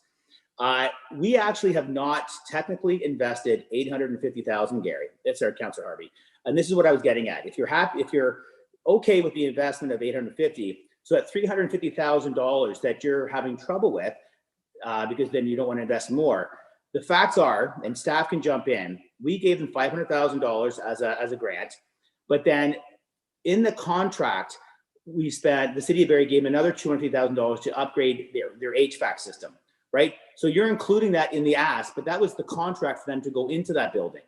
Thirdly, city staff knew that the Sandbox had economies of scale and had great resources. The city of Barrie asked them to put an elevator in, and they did it at a cost of, I believe, $100,000, right? Which you're including in that $850,000. Those are costs that the city of Barrie would have done on their own, and it would have cost more. So hopefully I made that very crystal clear that we have not given them an extra $350,000. These were upgrades that the city asked the Sandbox to do. So I think it's unfair for council when we're negotiating, debating if we're going to give them another $300,000 to include that into this ask. As far as I'm concerned, we've given them $500,000. Okay. Secondly, you want a splash pad. Well, I tell you that I'll never forget the day that I asked for a splash pad. I was talking to Dawn McAlpine, and I said, I want a splash pad in my ward. She's like, don't worry, you're just asking for information. No one's going to turn this down. Holy smokes, did I get a handful of what butt? Mike Prowse, before he was a councillor, obviously, in Ward 6, he just looked at me before he came to the council chamber and said, there's no way I'm supporting a splash pad of $300,000. And it was a great lesson because I learned that you had to really network and communicate with other councillors. And that's what I hopefully am doing right now with the Sandbox. So your splash pad would be a perfect example of using the resources of the Sandbox. The Sandbox has a network that's global, and we've been able, with efficiencies, be able to get that splash pad at a lower price. So when you come to council and you ask for your splash pad for your ward, which I would completely support, right? I believe in getting out and then fresh air and exercising. That would be an entity that maybe you're not thinking about it. This is a dynamic group that isn't just working on making money. It's about building stronger communities. So I just want you to not comment. I want to put that seed, let it sit for a few minutes, because I want your vote, Gary, Councillor Harvey. And I believe if you really get over the $350,000, that you're going to vote yes. And this is going to better your ward and better the city of Barrie. Now, let me switch over to Councillor Airwin, if you don't mind, Mayor Lehman. I do have a speakers list, Councillor McCann. Am I able to reply to? No. I'm going to ask Councillor McCann to finish up his remarks, and then I'd like to get the others who haven't spoken a chance to speak to this, because we do have other items on the agenda, and I am going to bring us to a vote on the amendment soon. Go ahead, Councillor McCann. Well, I do appreciate that, Mayor Lehman. Now, this is obviously a passionate motion, and I do believe in it strongly. So, Councillor Airwin, you said you need more information, right? And Councillor Harris, I was going to get to you next, but I'll kind of put you in the same category. You're saying that the Sandbox name isn't something that you liked. Well, that's marketing. What is the Sandbox? Marketing's not to sell you. It's to invoke questions and evoke, what is that? We have to understand they're a year old, and COVID has been in 8 months of that year. like, if you really understood what they've done, it's remarkable. It's not good, it's remarkable. So I want to end my last question, Mayor Lehman, with the question back to Councilor Aylwin. What other questions do you need so I can get your vote to support this $300,000? Okay, thanks, Councilor McCann. Councilor Jim Harris, you're next on the speakers list. Thank you, Mayor Lehman. I'm not sure who can answer this question, but I appreciated getting the inaugural year in review document from the Sandbox. And I was noting in the document, both from the managing director and from the founder and CEO, they both mention the benefit to the region. And I think that's great. And I think that's a wonderful vision. So my question goes to, if we're going to benefit the region, when I look at the list of partners, I see Innisfil and I see Simcoe County, but I don't see Oro-Medonte or Springwater or ESSA. So my question would be, I don't know, through you, Mayor Lehman, to maybe it's Ms. Schlichter, do we know what the strategy has been from the Sandbox to engage other communities in investment in the Sandbox, given its regional goal to be impactful for all areas? Thanks, Councillor Harris. Ms. Schlichter, I know there was an approach made to the county. Obviously, there was to Innisfil. Can you tell us whether they've approached any of the other lower tier, any of our other neighbors? Mayor Lehman, through you to Councillor Harris, I am not aware of other municipalities that they approached. That doesn't mean that they didn't. I am just not aware.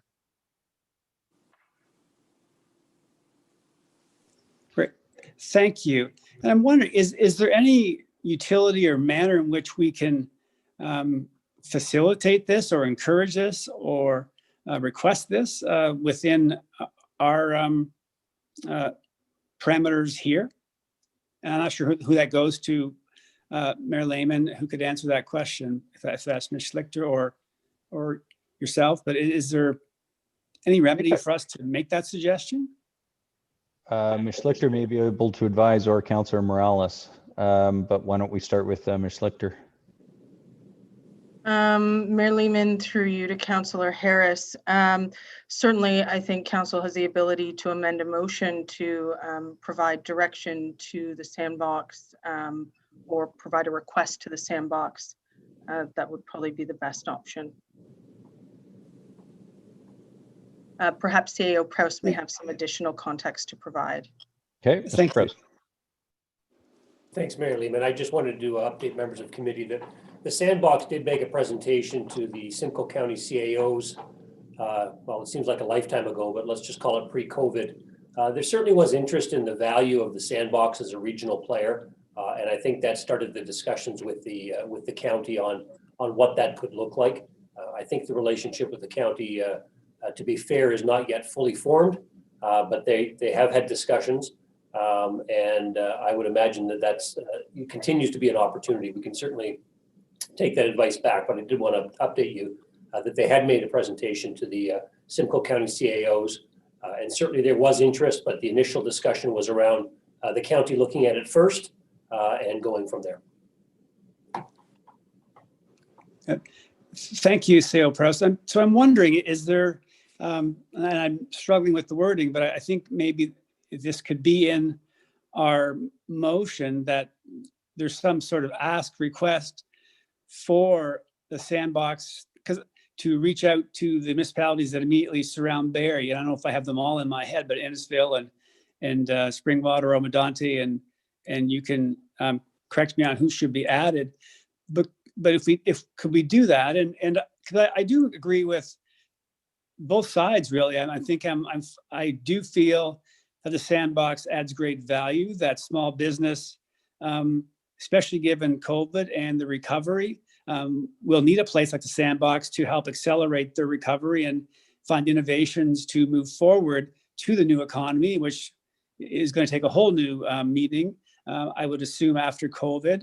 And I also am excited to think about the opportunity, and Councillor McCann mentioned about the small business success or / failure rate. And wouldn't that be incredible to know that in Barrie, the success rate is far better than that which other communities have, because we have these incredible resources for entrepreneurs to be able to lean on to fill the gaps in their knowledge, because it can't be all things to all people at all times. But the Sandbox can find you that. So I really do like the idea of the Sandbox. I think it's forward looking, it's innovative, and has great potential after such short time.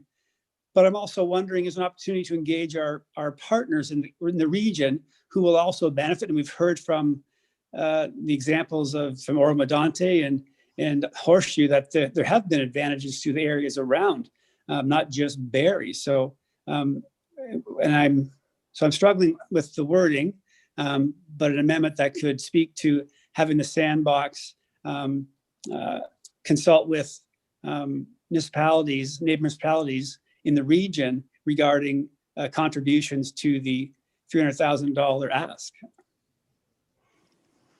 Okay, thanks, Councillor Harris. I have Councillor Riepma and then Councillor Morales. I would like to bring the amendment to a vote. So I'd ask members of General Committee to keep their remarks short. We do have two other lengthy items on the agenda.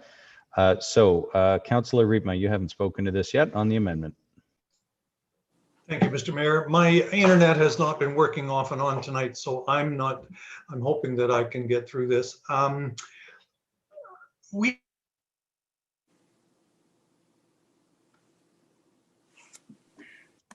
Riepma, if you can hear me, you froze just as you started. I would suggest turning off your video to be able to speak. Sometimes that works. If you can turn off your camera, we may be able to hear you. Our businesses really need it. We've got an agreement, our share of the renovations. We've done everything that we need to do. And now they come to ask for another 300,000. My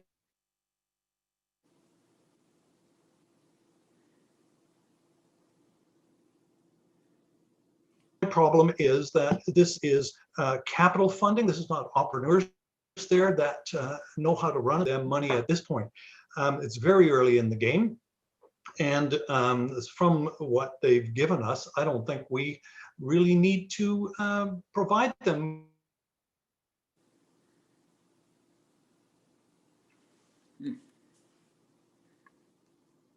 with capital funding at this point. And certainly operating funding seems to support this amendment. And I'll quit now. Great point. Councillor Riepma, I'm not sure how well you can hear us. Unfortunately, you cut in and out during your remarks. I think the general nature of your remarks was very clear. You're opposed to the amendment and some of the reasons why. So unfortunately, we're going to have to keep working on your remote technology. It sounds like, or maybe it's just tonight. But I think members of General Committee. Oh, go ahead, Councillor Riepma. No, that's fine. I think technology has beat me tonight. Well, I think we heard your opposition and many of the reasons for it, even if it was on and off a little bit. Councillor Morales, go ahead. Thank you, Mayor Lehman. It's not Councillor Riepma's fault. It's not technology. Ward 1 power is glitching, as you saw me doing the Halloween thing earlier. So it's both of us. My quick point on this was just to clarify the question about other surrounding municipalities paying into this.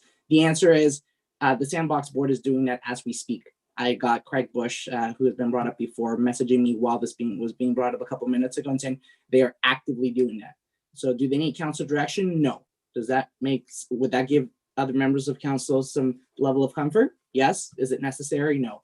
That's actively doing it. I do remember just before COVID, there was a tour of the Sandbox by the County of Simcoe, Stefan Schnitzer, I believe Mayor Lindolan and a couple of other representatives that was kind of that first meeting to showcase them what's going on and eventually bring them in. One of the challenges they're facing, and it's a challenge that could be overcome, is the Sandbox by some parties is being viewed as a Barrie only, specifically as a downtown Barrie thing. So we need to kind of, that's just some liaisoning and some marketing to showcase that it's, that because it is helping businesses across the county, it could be not only used by a little bit more county-wide individuals, but also supported financially by county-wide municipalities. So that's in the works, and so have faith that that's happening. Okay, thanks, Councilor Morales. Any other comments on the amendment?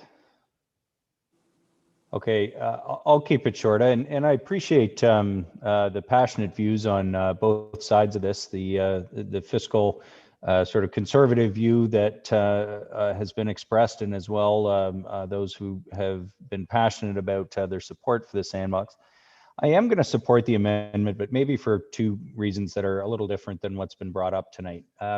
First of all, this project is completely unique compared to any other city project where we contribute funding, in the sense that it was driven by a series of partners in the business community. And I had the opportunity to ask a number of questions about this report and get answers on them. And I believe councillors were circulated that information as well.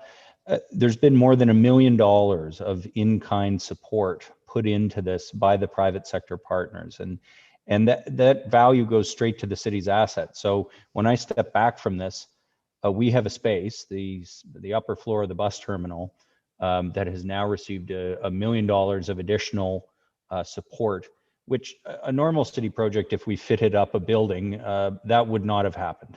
And yes, I think councillors are quite right to say, we didn't approve this, it's over budget.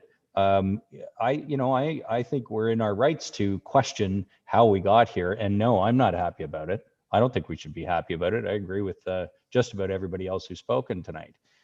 That being said, I believe the private partners or the business community has rallied around the sandbox. The numbers are clear in the information that was given to us. And this is a 133 paragraph staff report, supported by an extensive amount of information from the sandbox itself. And for an organization that only got to operate for less than a year before COVID, I do agree that they have had a remarkable impact, and the kind of very clear, demonstratable impact that we look for in an organization that we partner with to support the business community.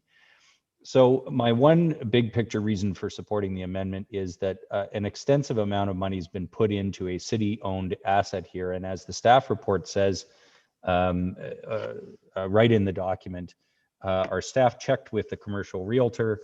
The improved value into the building equates to almost $100,000 a year in higher rent. So no, we're not collecting that because this is our partner that's occupying the space, but that shows the value that was created by the additional money that was spent. Now, nothing changes that council didn't approve that funding and we're being given the bill afterwards. That's not the right way to do things. But the improvements are having a direct benefit to our building, with the benefit of the $1 million of support that was put in by the private sector partners. So for them to ask for 300,000 of that back, I think is a pretty reasonable saw-off. The second big picture reason why I'm going to support it, and the first one being that this is not money that is just gone into the cost of the contract. It's improved our asset. The second reason is this: we're going to need all the business resources we have in this community to recover from COVID. This is one of the most effective business resources in our community. And yes, we support it, and that support has a real cost. But you look at the kind of effort that's being made by all three levels of government of different political stripes right now to try and create resources to support recovery. And I believe this is absolutely essential. I believe the organization will face challenges post-COVID, but one of the things, we can't support individual businesses directly, but what we can do is support the infrastructure that helps them succeed. And there's just no question to me that looking at what the sandbox does, they help businesses to succeed. And we're going to need that resource. We need it now. We're going to need it even more after the second round of COVID, or the second wave. So I am going to support this. I don't like that we've ended up here. I do believe there's tremendous value, both to our taxpayers in terms of what's been put into the building, and a considerably greater amount from outside sources than what we will contribute. And secondly, I believe that the mission in the Sandbox and the work that they do will pay dividends, if you will, many times over in the years to come, if they are as successful as they have been in year one. So I'll call a question on the amendment. Oh, sorry, Councillor Thompson, yes. Sorry, Mayor Lehman. Maybe just a friendly to the amendment before we vote, or an amendment of the amendment, that council direct Ms. Schlickler and the board of the Sandbox to seek funding from surrounding municipal governments with all repayments back to our community reserve, if successful. Would you take that as a friendly? I would, yes. Okay, members of council, are you clear about the amendment? There's been an additional paragraph added directing the board to pursue additional funding from neighboring municipalities and those funds to repay the Community Benefit Reserve contribution. Councillor Harvey? Thank you, Your Worship. I do appreciate the flavor of this amendment to the amendment. I guess my concern is approving the money tonight, opposed to doing our due diligence and allowing them to do their due diligence by possibly referring this back to Finance and Corporate Services Committee, which would then buy the Sandbox some time to approach the bordering municipalities and the county, and then report back. So then we can actually make a fully informed decision, opposed to approving this 300,000 tonight potentially. And then hopefully our bordering communities will decide to step up and be a part of this. What's the incentive for our bordering communities and the county to step up when they've already got the cash in hand? So I'm a little reluctant to support this amendment, and would be more supportive of the initial direction that I spoke of, with deferring this back to Finance and Corporate Services for future consideration. Okay, thanks, Councillor Harvey. So you could put a referral motion on if the current amendment does not pass.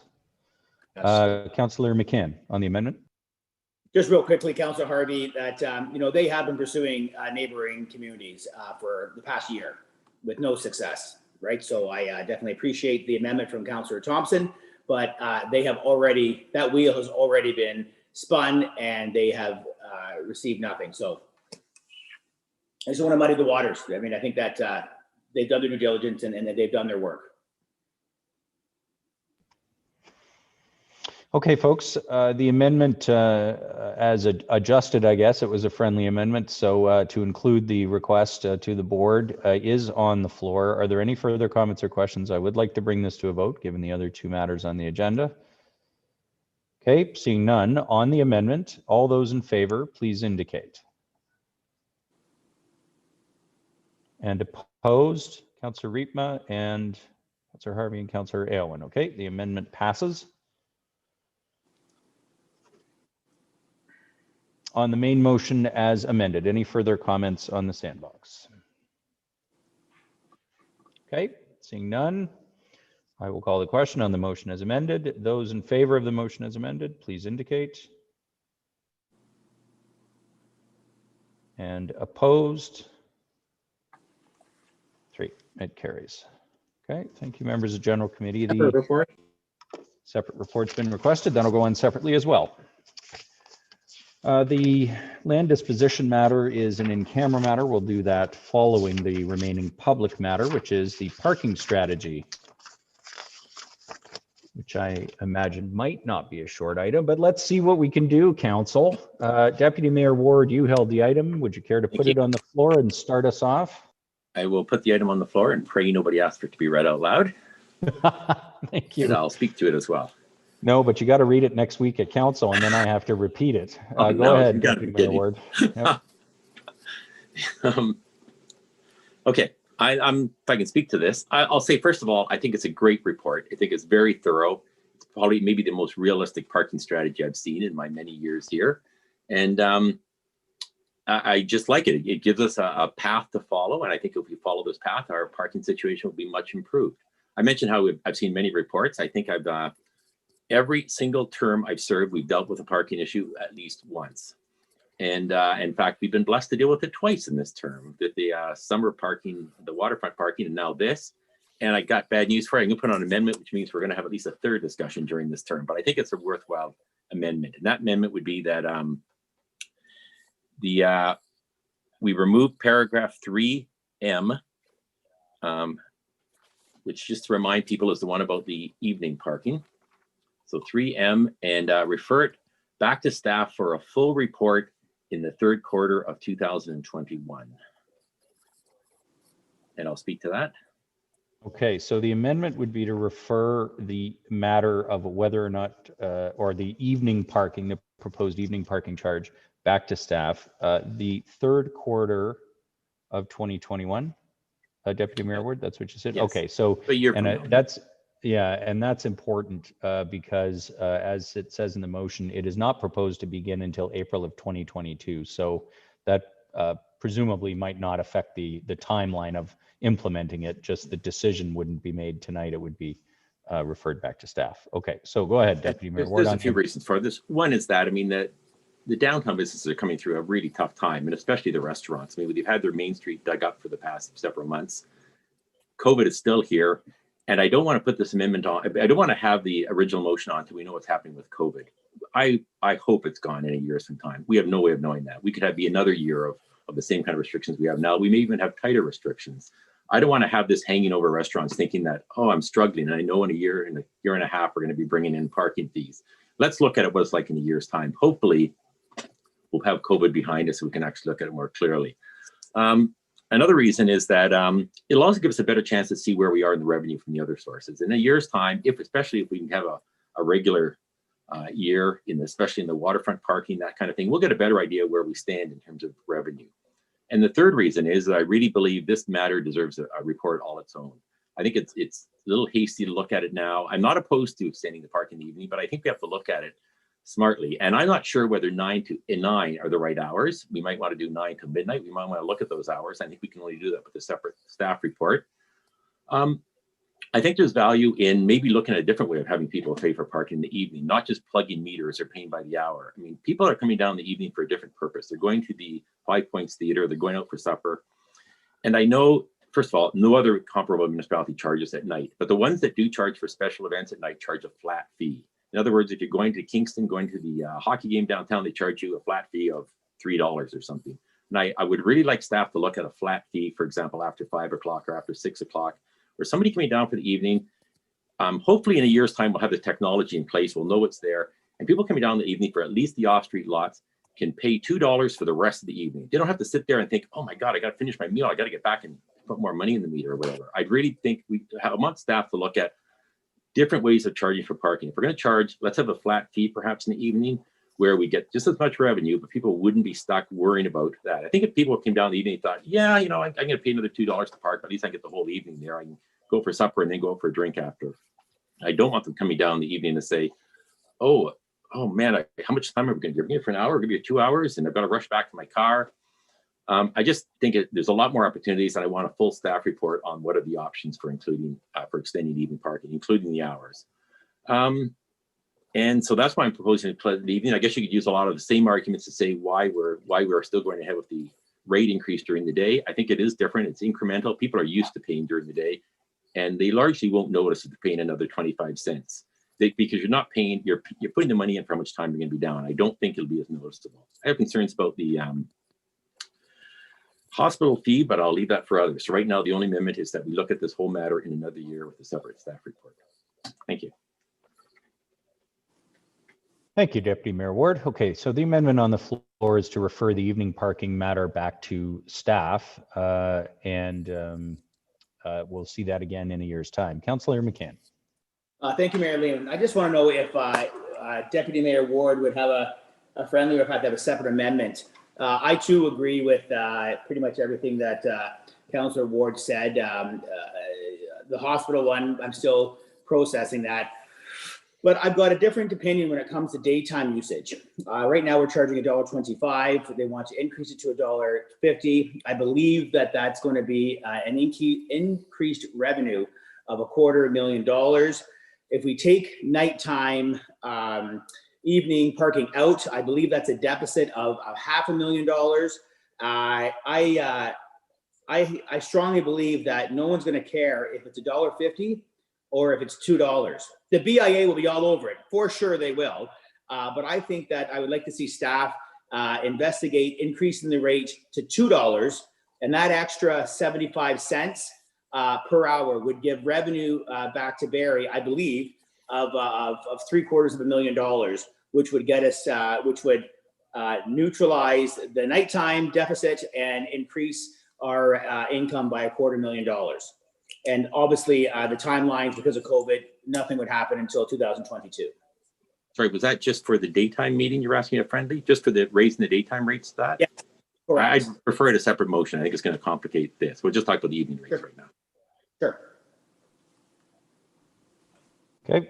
Any other comments on Deputy Mayor Ward's amendment to send back the evening parking matter to staff? Okay, if none, I'll call the question on that amendment. All those in favor of that amendment, please indicate. Thought it might be. That passes. Deputy Mayor Ward, you still have the floor. Do you have any further amendments or comments? No, I'll see if anybody else wants to put another one on. Not right now. All right. Councillor Kungle, then Councillor McCann. Thank you, Your Worship. I would like to propose consideration for removing, that's still under 3H. 3H states, increase the early payment fine from $20 to $50 for paid parking infractions in the hospital area. Okay. I'm happy to speak to that further. So I'm sorry, just repeat what would you do with paragraph H? I would like to remove H. Remove it. Okay, so the amendment would be to delete paragraph 3H. Go ahead, Councillor Kungle.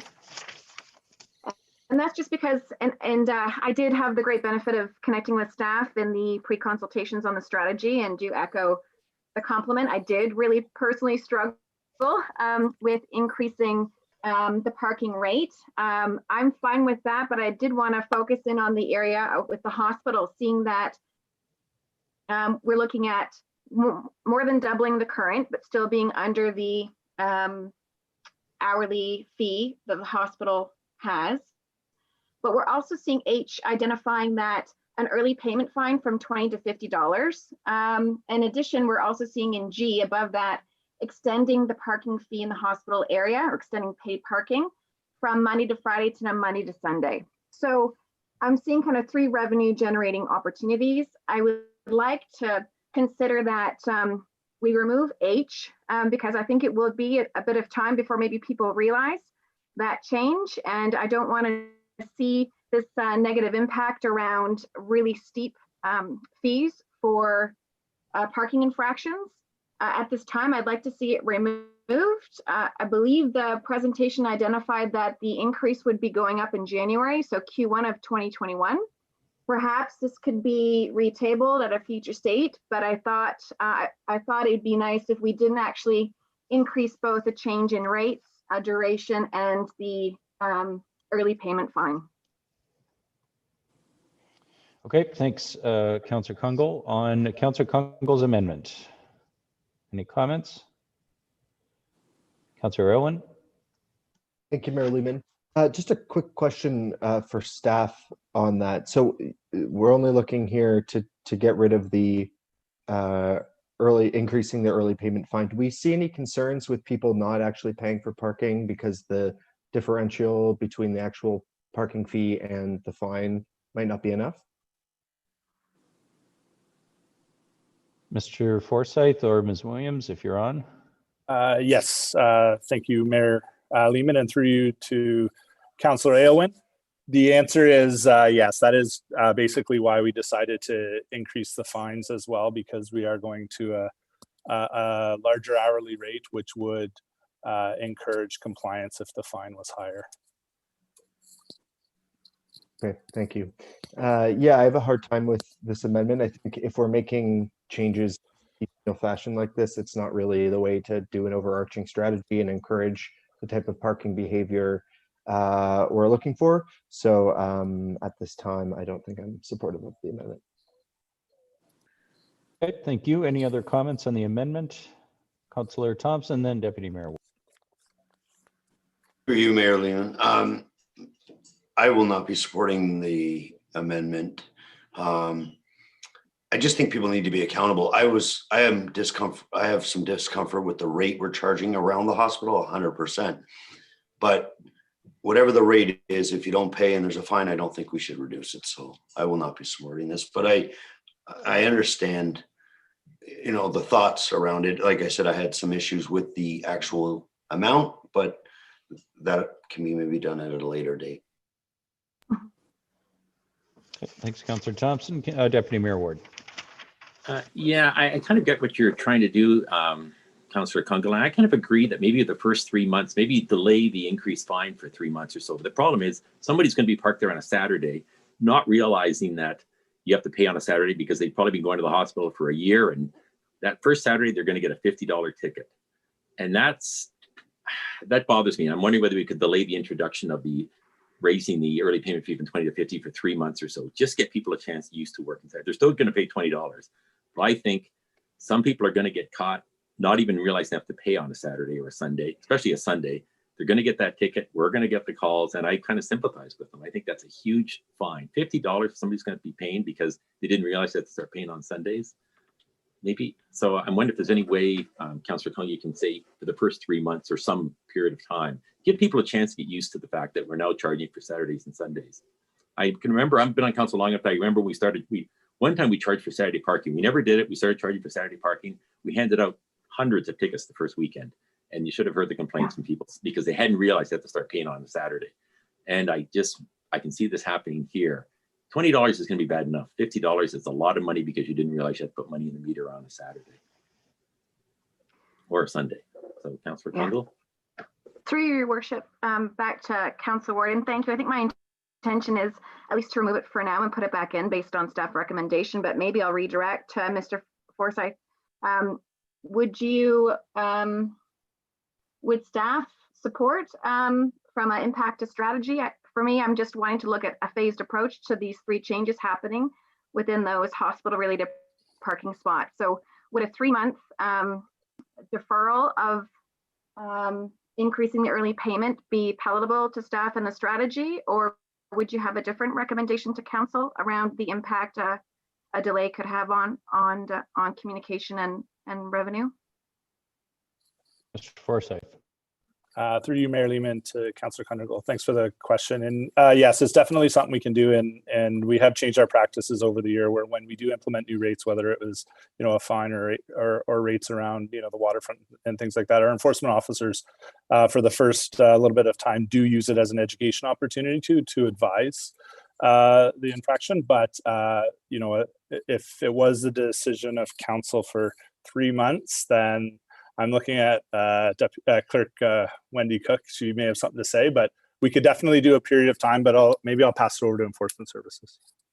Ms. Cook. Thank you, Brent.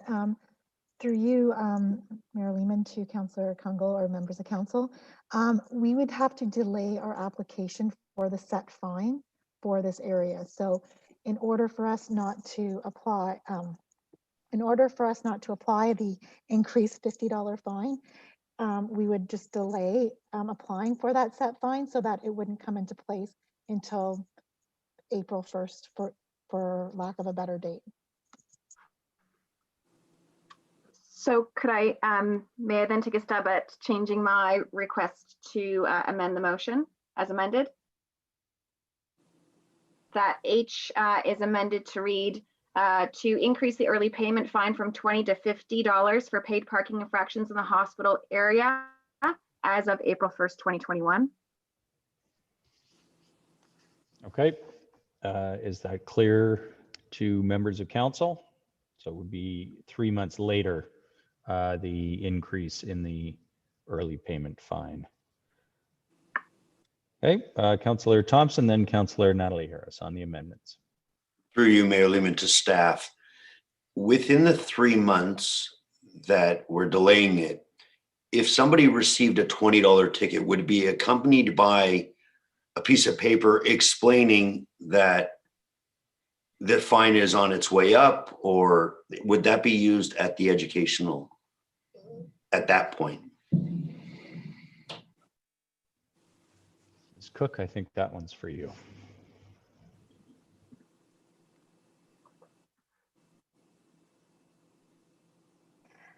Through you, Mayor Lehman, to Councillor Thompson, we would actually probably do that through a media release as opposed to or through the media and not through ourselves, because it would just be a more widespread message that way. Then if that was the case, wouldn't it just be, if this passes without the amendment, wouldn't we start the media coverage of Start It Now, which gives almost 3 months of education with signage like that we could put out saying as of January?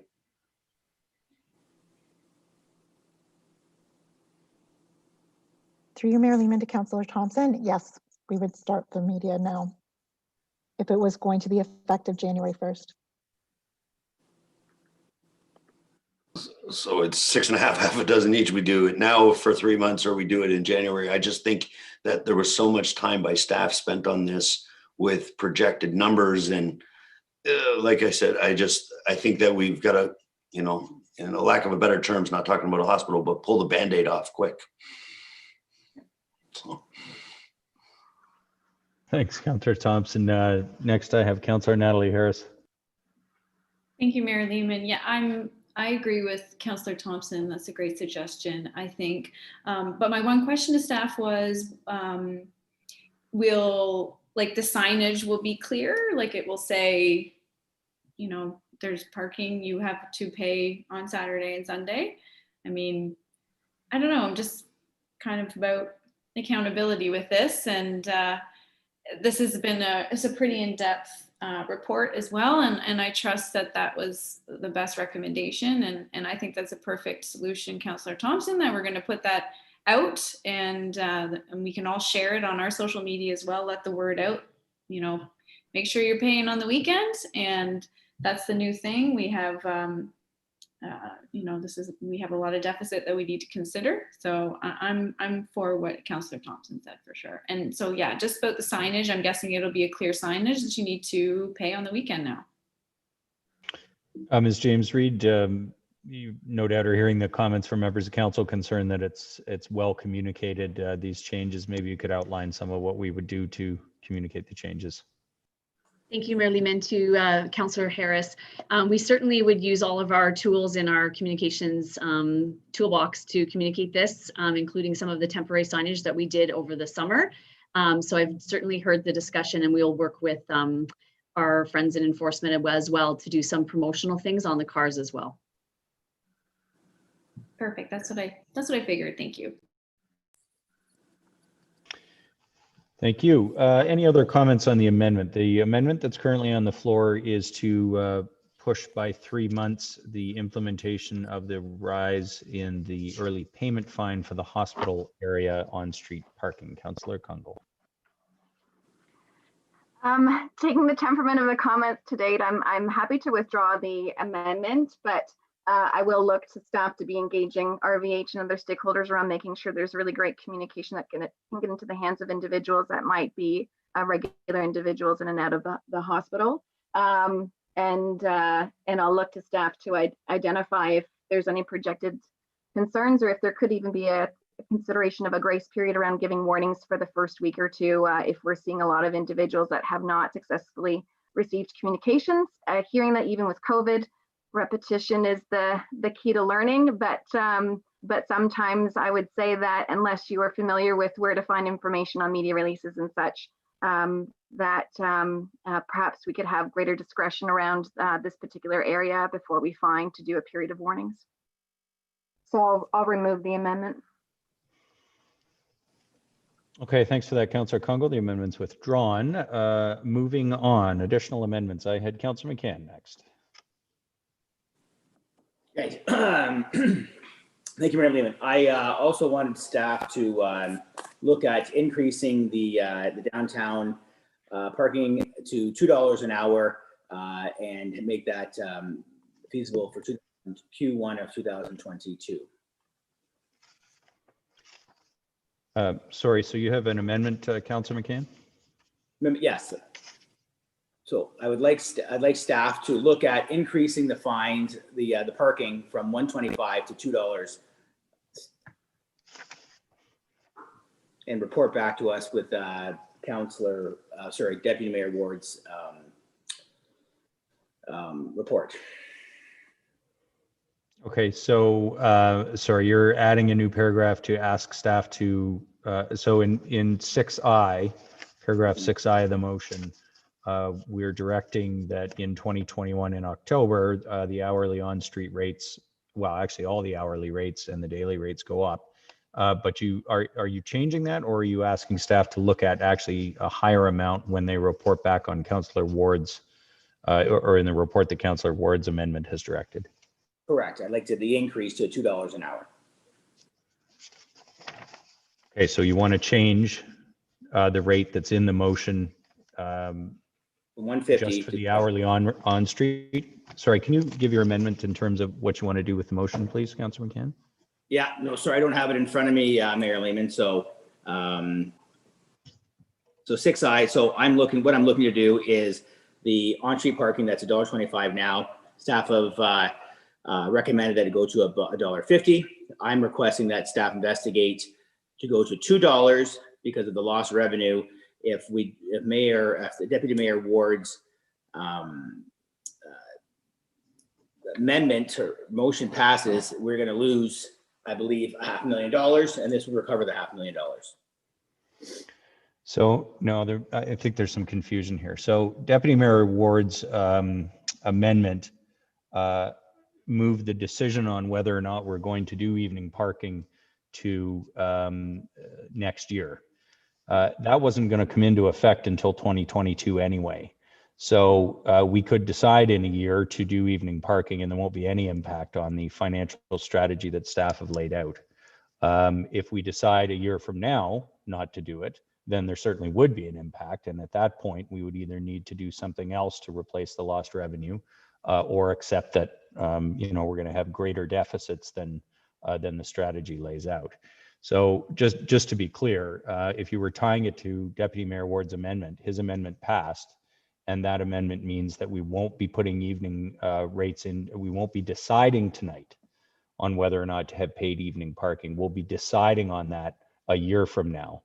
But the impact on the strategy is zero until that decision is made, in the sense that wasn't going to go into effect till 2022. So I guess, Councillor McCann, if what you want to do is change the strategy so that the on-street parking rate goes up to $2 instead of $1.50 next October, you need to amend paragraph 6I.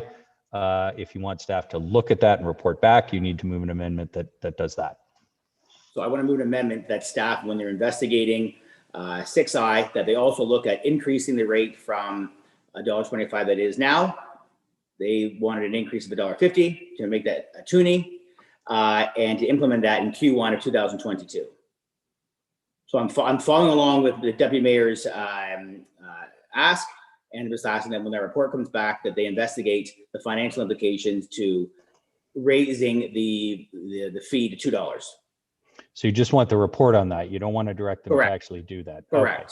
So I think you would be then adding a new paragraph that says when staff, the clerk is nodding. Okay, so we'll have a new paragraph 12 that would be that staff report back on raising, and I'm sorry, Councillor McCann, is it just the hourly on-street that you're interested in increasing? Correct. To $2 an hour instead of $1.50, or up from $1.50. Would you care to speak to that? Sure. I believe that nobody is going to resist coming to our downtown because of a 50% increase from $1.50 to $2. And I believe that the revenue that the city of Barrie will acquire.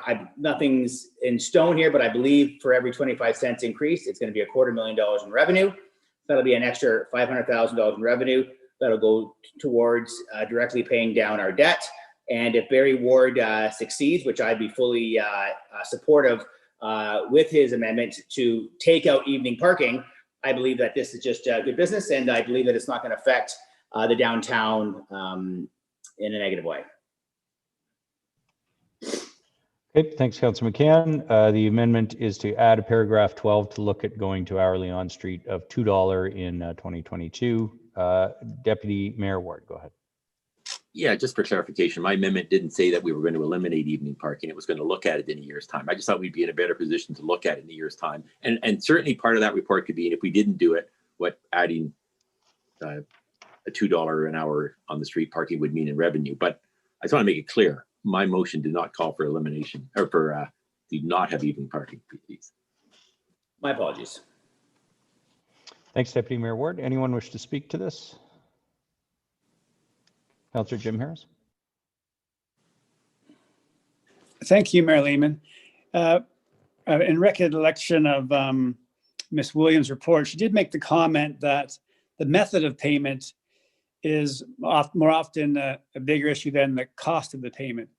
So I understand the BIA had a part in this investigation and the current rate decision. So I'm not opposed to having a report on the Toonie. So my question through Mayor Lehman to staff would be, is the downtown going to be the priority area for the new machines and the new app-based technology, which would make parking more convenient to be able to pay downtown? Is that part of the point? If I missed that, I apologize. Ms. James Reed, I know you were looking to speak, I think, previously too. Go ahead. Thank you. Through your Mayor Lehman to Councillor Jim Harris. Yes, the intent of the investments into our technology would be focused in our downtown area and our waterfront as well. So hopefully that would address that. What I was hoping to just clarify is that the recommendation in 6I, which speaks to the on-street and off-street parking increases, is a different timing than the proposal that we had put forward for the evening parking.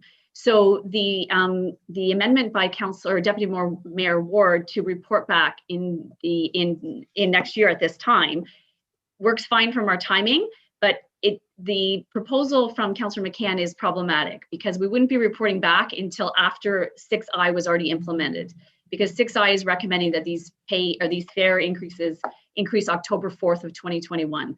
So if there is a desire to have us report back on the increased hourly rate to $2, I would propose that we would need to report back sooner than October 4th, or you may wish to pause on 6I, because otherwise we have an issue that we would have direction to increase the fee and to report back on the $2 per hour.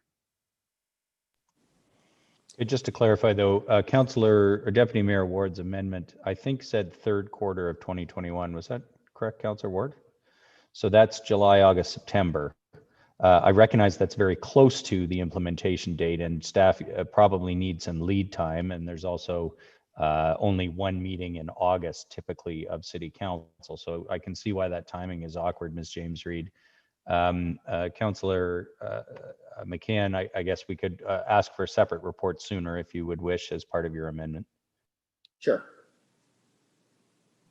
Okay, so the amendment will now be that staff report back on the potential to increase the hourly on-street rates in the downtown to $2 an hour. On that, others wish to speak? If none, I'm going to oppose this for three reasons. I could not be more opposed. While I understand the desire to look for a replacement in revenue and maintain a deficit-free parking fund, this is exactly the wrong way to do it, and I'm not willing to consider it. The issue already is that daytime businesses have paid parking during their hours of operation and evening businesses do not.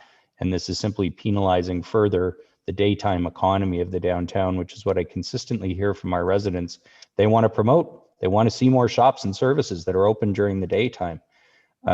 Secondly, I think it's going to be extremely confusing because if we're adjusting the on-street rate and not the off-street rates, we're going to have quite a completely different differential in terms of the parking strategy. I mean, you either do them all or you don't, and we're not adjusting the daily total rates. And the other reason, to be frank, is that I don't want to be sending the message right now to businesses on our main street, almost all of whom are independent, small businesses, that says you're going to get hit with a parking rate increase next fall. And by the way, you should put that into your thinking while you're thinking about the future of your business going through COVID. There's no way council should be even talking about increasing the cost of parking in the downtown next fall by nearly twice. And while I understand that the 75 cents probably isn't the issue, I get that. I think if if the point of the amendment is the difference between 75 cents and 25 cents is not a lot of money, that's true. But what a message to send to our businesses who are on the brink right now and have already been through the construction project, are still in the middle of the construction project right now, and are now going to be told that council is not only not going to charge in the evenings for all of those, but all those daytime businesses, you're going to now have to tell your customers that parking is council's looking at raising it even further. So I was struggling with, to be frank, even the strategy that's in the report in terms of the rate increases that are there. But I accept that a modest increase on a regular basis is far better than holding off and then having to raise more because of the deficit. But I even struggle with passing the rate increases that are in the report right now. It's the last thing our businesses need to hear. That being said, this is my third reason to oppose the amendment, are the merchants themselves said, if you're going to do something, do evening parking. So I supported Councillor Ward's amendment because he's not saying no, he's not saying yes, he's just saying, let's see how COVID turns out first. And folks, let's see how COVID turns out before we hit our daytime businesses in the downtown with a 70 or 80% increase in the cost of parking. So I will be voting against this amendment. Okay, councillors, there is a reason why the chair is supposed to speak last procedurally, but go ahead, Councillor McCann and then Councillor Natalie Harris. Good. I do appreciate all that you said, Mayor Lehman, and by no means was I voting for an increase in $2. I was voting for information. And if we do decide to take evening parking out, there is going to be a deficit of $500,000. And I would like to have another tool in our toolbox to let us know how we're going to recover from our debt. So I do appreciate your comments. They were strong and they were heard clearly, but I was not voting that we increase the rate by 75 cents. I was clearly asking for information. Thank you. Councillor Natalie Harris. Thank you, Mayor Lehman. I didn't mean to go after you as well, but actually that was what I was requesting, was clarification as to what we were just about to vote on. So if we can go over one more time, now I'm clear from what Councillor McCann said, but I was confused now. So it's to ask for the report. Am I correct? That's what we're voting on right now. Yes, Councillor Harris, and apologies if the strength of my comments made you see otherwise, but the amendment is to investigate, just to get the information.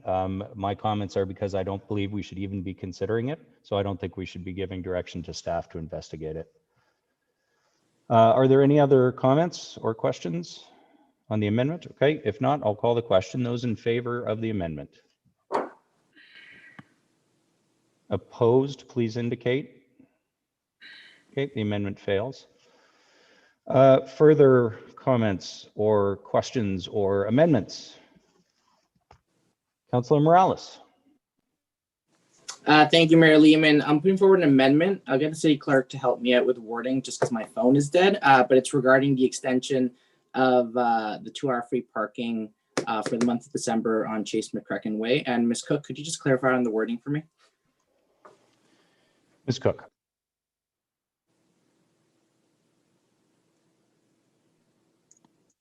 Through you, Mayor Lehman, the amendment would read that the 2-hour free parking in December 2020 be extended to include the Chase McEachran lot. There we go. Okay, so the amendment as read by the clerk on the amendment, Councilor Morales. Downtown businesses need all the support they can get, especially during the holiday season. Pretty self-explanatory. If there's any specific questions from councilors, this lot is one of the concerns that people usually have during the Christmas season when the months get darker is people don't like parking where it's dark in the parkade. We've talked about that many times. Chase McEachran is an open parking lot, and it's something that can encourage us people to come downtown, and it doesn't interfere with snow plowing operations. That's basically it. Okay, thanks, Councilor Morales. On the amendment, Deputy Mayor Ward. Thank you. I need to want a clarification on exactly which lot. I mean, there are lots on both sides of Chase McEachran, and I wanted to make sure, are you referring to both or the one on the south side only? Just to make clear. There's an unpaved lot on the north side. The unpaved one, yeah. Sorry, the unpaved one? Correct. Okay. Okay, that's interesting because I'd interpreted it the other way, that it was the big one we were talking about. So just some clarity here. I think we refer to the one on the north side as the 1 to 15 Bayfield lot, and the one on the south side as Chase McEachran, but I could be wrong. Ms. James Reed. Through you, Mayor Lehman, you are correct. The Chase McEachran lot is actually the paved lot, and that is the one that I understand that the BIA is requesting for this to be free 2-hour for the month of December. Further proof that things can be confusing with parking. Thank you, Ms. James Reed. Let's do that. Okay. Thanks, Councilor Morales. So the amendment would be to make the parking lot on the south side of Chase McEachran free for the month of December, or at least 2 hours free for the month of December. We all clear on what the amendment is? Anyone else wish to comment? No, I would certainly support this one. I think it's a great idea. I'll call the question. Those in favor of the amendment? Anyone opposed? None? That carries. Okay, further amendments to the parking strategy. Any others that members of General Committee wish to move? Okay, seeing none. On the main motion as amended several times, anyone wish to comment on the main motion? Councillor Elwin. Just really quickly, I want to say how excited I am by what's in this parking strategy. We have a new app that's coming to help convenience within the downtown and on the waterfront. We have a more fair fee structure for parking, better wayfinding and signage to find parking, a waterfront shuttle pilot project that could help with tourism, better utilization of our existing lots, better management of parking spillover in the neighborhoods around the waterfront and the downtown. And we're addressing some equity issues as well with daytime businesses and nighttime businesses. Well, we may be next year. So I just wanted to, again, thank staff for their work on this and say I'm really thankful for what's in the strategy. Thanks. Thanks, Councillor Owen. Councillor Morales. Thank you, Mayor Lehman. I'm going to be a little more pessimistic. There was one graph that has stood out at me in this presentation, and that's that linear graph where we're in a deficit. That reminded me of the same graph that our general manager of corporate services at the time showed us. That was also a very negative line. What I'm getting at is I think we will, as we go forward post-COVID, I think council, whether we want to or not, are going to realize that parking is not self-sustainable in the city. It sucks. We want it to be. I want us to wrap every parking spot. Councillor McCann, let's make it marketable. Let's do something. But at the end of the day, I think it's just unrealistic to expect that parking is sustainable.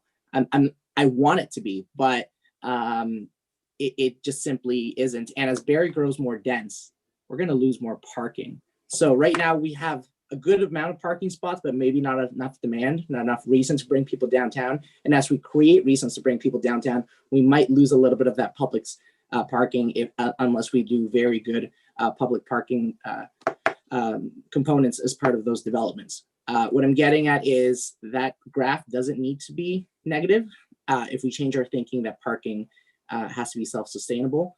And that's something that's difficult for us to process, but I think that when you have a linear graph that has been negative for over a decade or 2 decades, it's just time to just change the way we approach this. So let's see how this parking strategy goes, and let's reassess it at that time.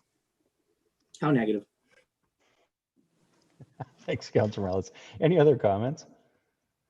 I just wanted to echo actually the two of you for maybe different reasons. I think gave a shout out to extensive work by staff here, and I think it should be recognized. Deputy Mayor Ward started us off on this discussion tonight by saying it's the best strategy he's seen yet. I think that's because the best work was done to analyze it, to look at the consultant's recommendations, not all of which were brought forward to council. Staff listened to the public and said, yeah, this makes sense, this doesn't, in terms of the consultant's recommendations and our customers, what our customers told us. There's also a couple of things that we haven't talked about tonight. And I'll give a shout out to Councillor McCann for his motion earlier in the summer around waterfront parking charges, which later became the subject of a discussion online between myself and the Premier, and that was fun too. But the reason I bring that up is because I think a lot of us were a little nervous around that move, but we haven't talked about it at all. It actually turned out fairly well, and I think it was a good move. And I think going forward, we have yet to have a normal summer. And Deputy Mayor Ward's point is right. I mean, let's all hope that next summer is not in any way impacted by COVID. But it could be that it's the time right after COVID, and tourism could really flourish. Who knows? The point I'm raising to Councillor Morales's point, I think as well, is parking has never managed to become a break even. Although I asked Mr. Forsyth for the last 3 years of financials because it came awfully close a couple of years. And I would argue that with the increase in waterfront rates and with what is being suggested here tonight, not so bad for us to hold off on some of the other pieces and see where it plays out and do these things a little more incrementally. I think Deputy Mayor Ward is right. The issue around downtown parking, evening, daytime, otherwise, probably is good to be subject of a separate report after COVID. I think that was a smart decision. Everything else in here, I think, represents pretty good work. Not all of it am I entirely not nervous about, but I think there's some very, very good work that's been done by staff, and I wouldn't want to lose. I also want to give a shout out to Councillor Jim Harris, who's really been working on, along with Councillor McCann, the issue of the waterfront spillover. I think the work that was done over the summer in response to the problems with COVID is now being incorporated into the strategy, and that will benefit the residents in wards 8 and 10 and 1 and 2, where our residents have to put up with that on those peak days in the summer. So I think the last thing I wanted to say is there's a lot of technology in the strategy. And I think it was Councillor Morales that mentioned that previously. It is really one of the strengths of this. When I saw the presentation for the first time and again tonight, and I want to compliment Ms. Williams on an excellent presentation again. I think this, the introduction of a parking app, digital passes, license plate technology, we're finally sort of getting with the times. And there's a lot in this. I think, we're going to see where it goes in the first year or so before we make the other moves that might impact perhaps the situation in the downtown. And I think that's a good decision. So with that, on the main motion as amended 3 times, I will call the question. Those in favor of the motion as amended? Any opposed? None. That carries unanimously. Thanks, General Committee. That was good work on that item, I think. The remaining item is in camera. So I will now move to inquiries of staff. Deputy Mayor Ward, do you have any inquiries of staff? I have none. Members of General Committee, any inquiries of staff? Okay, I had one, and I guess it would be to Mr. Prowse. Mr. Prowse, we've recently received some correspondence from downtown restaurants wishing to extend the patio season. Now, this issue was already brought to staff, and staff were able to extend the patio season by a week. However, the request has come in to see if some of those patios could remain through November on the chance that we get some good weather, and that's certainly something that's been done to allow people to continue to dine safely in other parts of the province. Would staff be considering this? There isn't the opportunity for council to give direction on that correspondence, which just came in on Thursday or Friday, but are staff able to consider this? Mr. Prowse or Ms. Cook? Mr. Prowse. I see Ms. Cook has her camera on. Maybe I'll let her answer first, Mayor Lehman. Okay. Thank you, Mr. Prowse. Through you, to you, Mayor Lehman. There's a we put the correspondence from the one of the businesses concerning the extension of the patio season on the circulation list tonight. Yes. In conversations with another member of council today, they were going to refer that piece of correspondence to staff to review the possible extension of the patio season. Oh, I'm sorry. It did get on the circ list for tonight. Yes.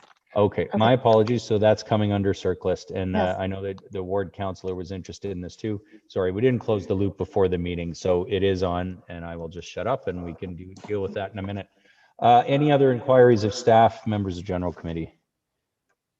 Nope. Okay, announcements, Deputy Mayor Ward. Nope. Any other announcements, members of general committee? Councillor Harvey, Aylwin, and then McCann. Councillor Harvey.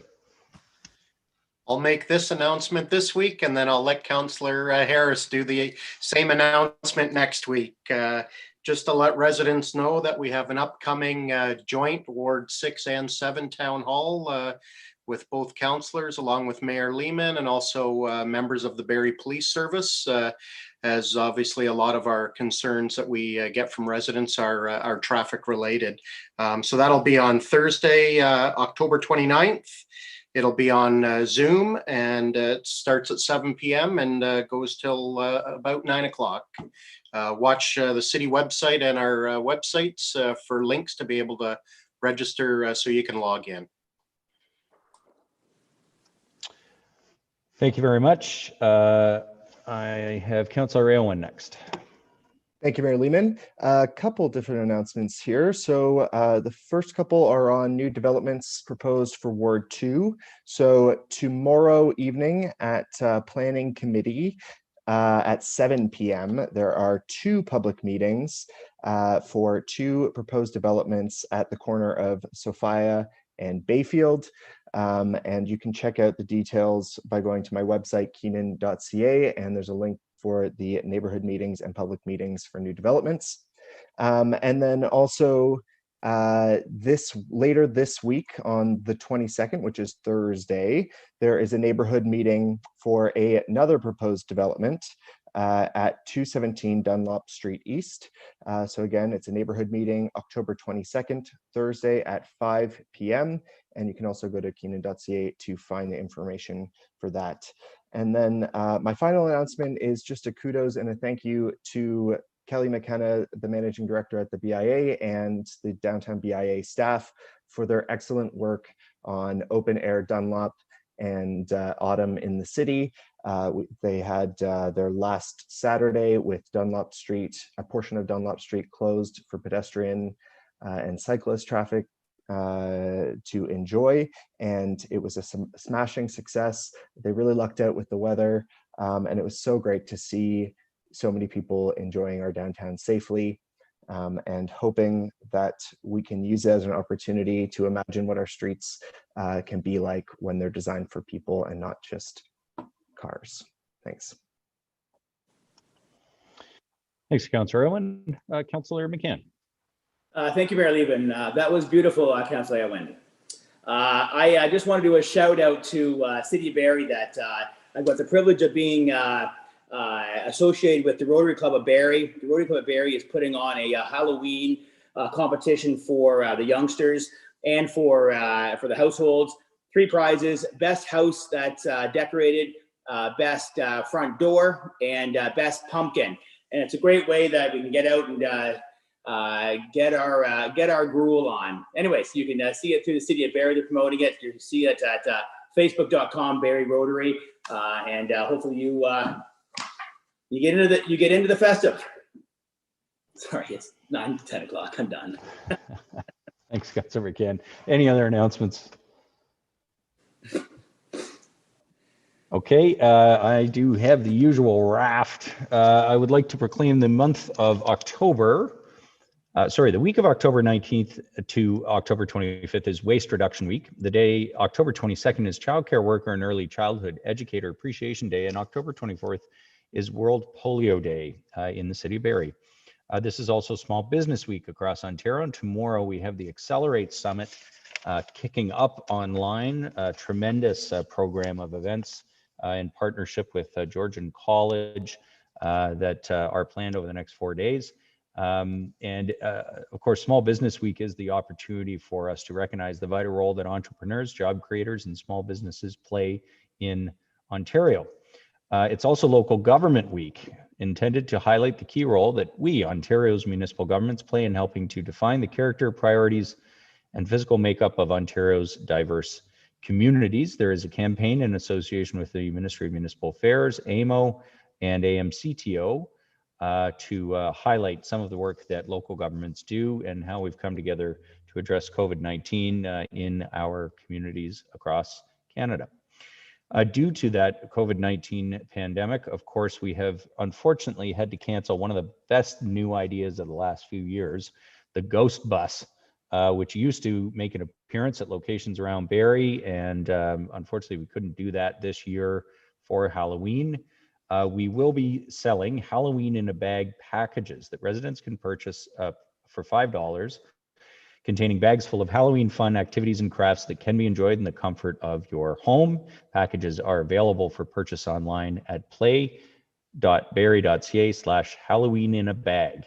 And you can also call Service Barrie 726-4242. A reminder that our new OP and urban design guidelines are online at buildingbarrie.ca for your review and comment. Councillor Owen rightly already highlighted Culture Days programming and some of the programming that occurred in the downtown. And of course, there were a variety of initiatives throughout the community, including the arts and culture community being able to display in the Artists in Biz program, the downtown window decorating, and a number of public art projects as well as part of Culture Days. And that runs through October 25th. This weekend. I think everybody has already heard many times the advice around gathering and distancing. A reminder that right now we do remain in phase 3, which is 10 people at an indoor event, 25 people at an outdoor event, but the health unit guidance is to shrink your close contacts as much as possible. And obviously, folks, screen your kids every day for symptoms of COVID before they leave for school. There is, and continue to trust trusted sources of information as we continue to try and get good information to people from trusted sources about how to deal with the pandemic. And that is the health unit's website and the Government of Ontario and the Government of Canada. City Hall, last note, is open to the public, of course, as well, but with limited services, and you can find out about our services available at City Hall here at on the website or email service.barrie@barrie.ca. Okay, circulation lists. I stole Councillor Aylwin's thunder before. Councillor Aylwin, well, we'll do the 2 circulation lists from before Thanksgiving first. So October 5th, any members of committee? Any items from October 5th? No. October 8th. Okay, October 19th. Go ahead, Councillor Owen. Thank you, Mayor Lehman. Steal my thunder anytime if it's going to help people in the city. That's fine. I'm over it. So we have correspondence from the Flying Monkeys Craft Brewery. and it was forwarded to us by the Downtown BIA. So I would like to move that the correspondence from Flying Monkeys regarding an extension of patio season be referred to staff to review the feasibility of this and report back via memo, and that businesses be able to continue to operate their patios pending staff's review.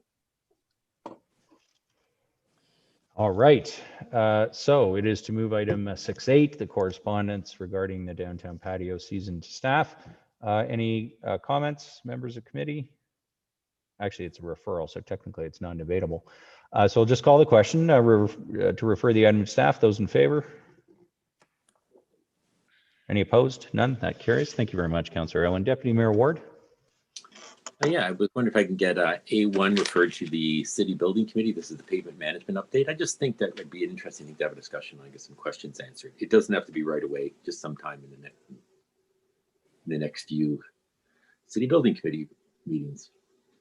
All right, so it's to refer A1. I mean, why not? We've talked about parking. We should talk about potholes. Otherwise, it's not municipal government, and it is local government week. Okay, it's to refer A1 to City Building Committee. Those in favor? Anybody? Everybody in favor? Anybody opposed to sending that to City Building Committee? Nope. Okay, unopposed. That carries. Any other items from the October 19th circulation list?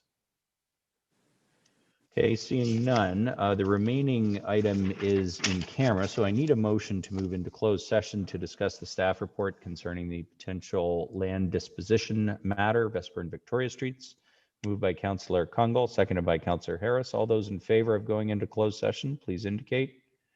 Anybody opposed? None. That carries. And that will conclude our live stream tonight. Do we stay on this Zoom? Okay, so I will say goodbye to all those watching tonight, and members of General Committee, hang tight, and we will resume in closed session in a minute or two.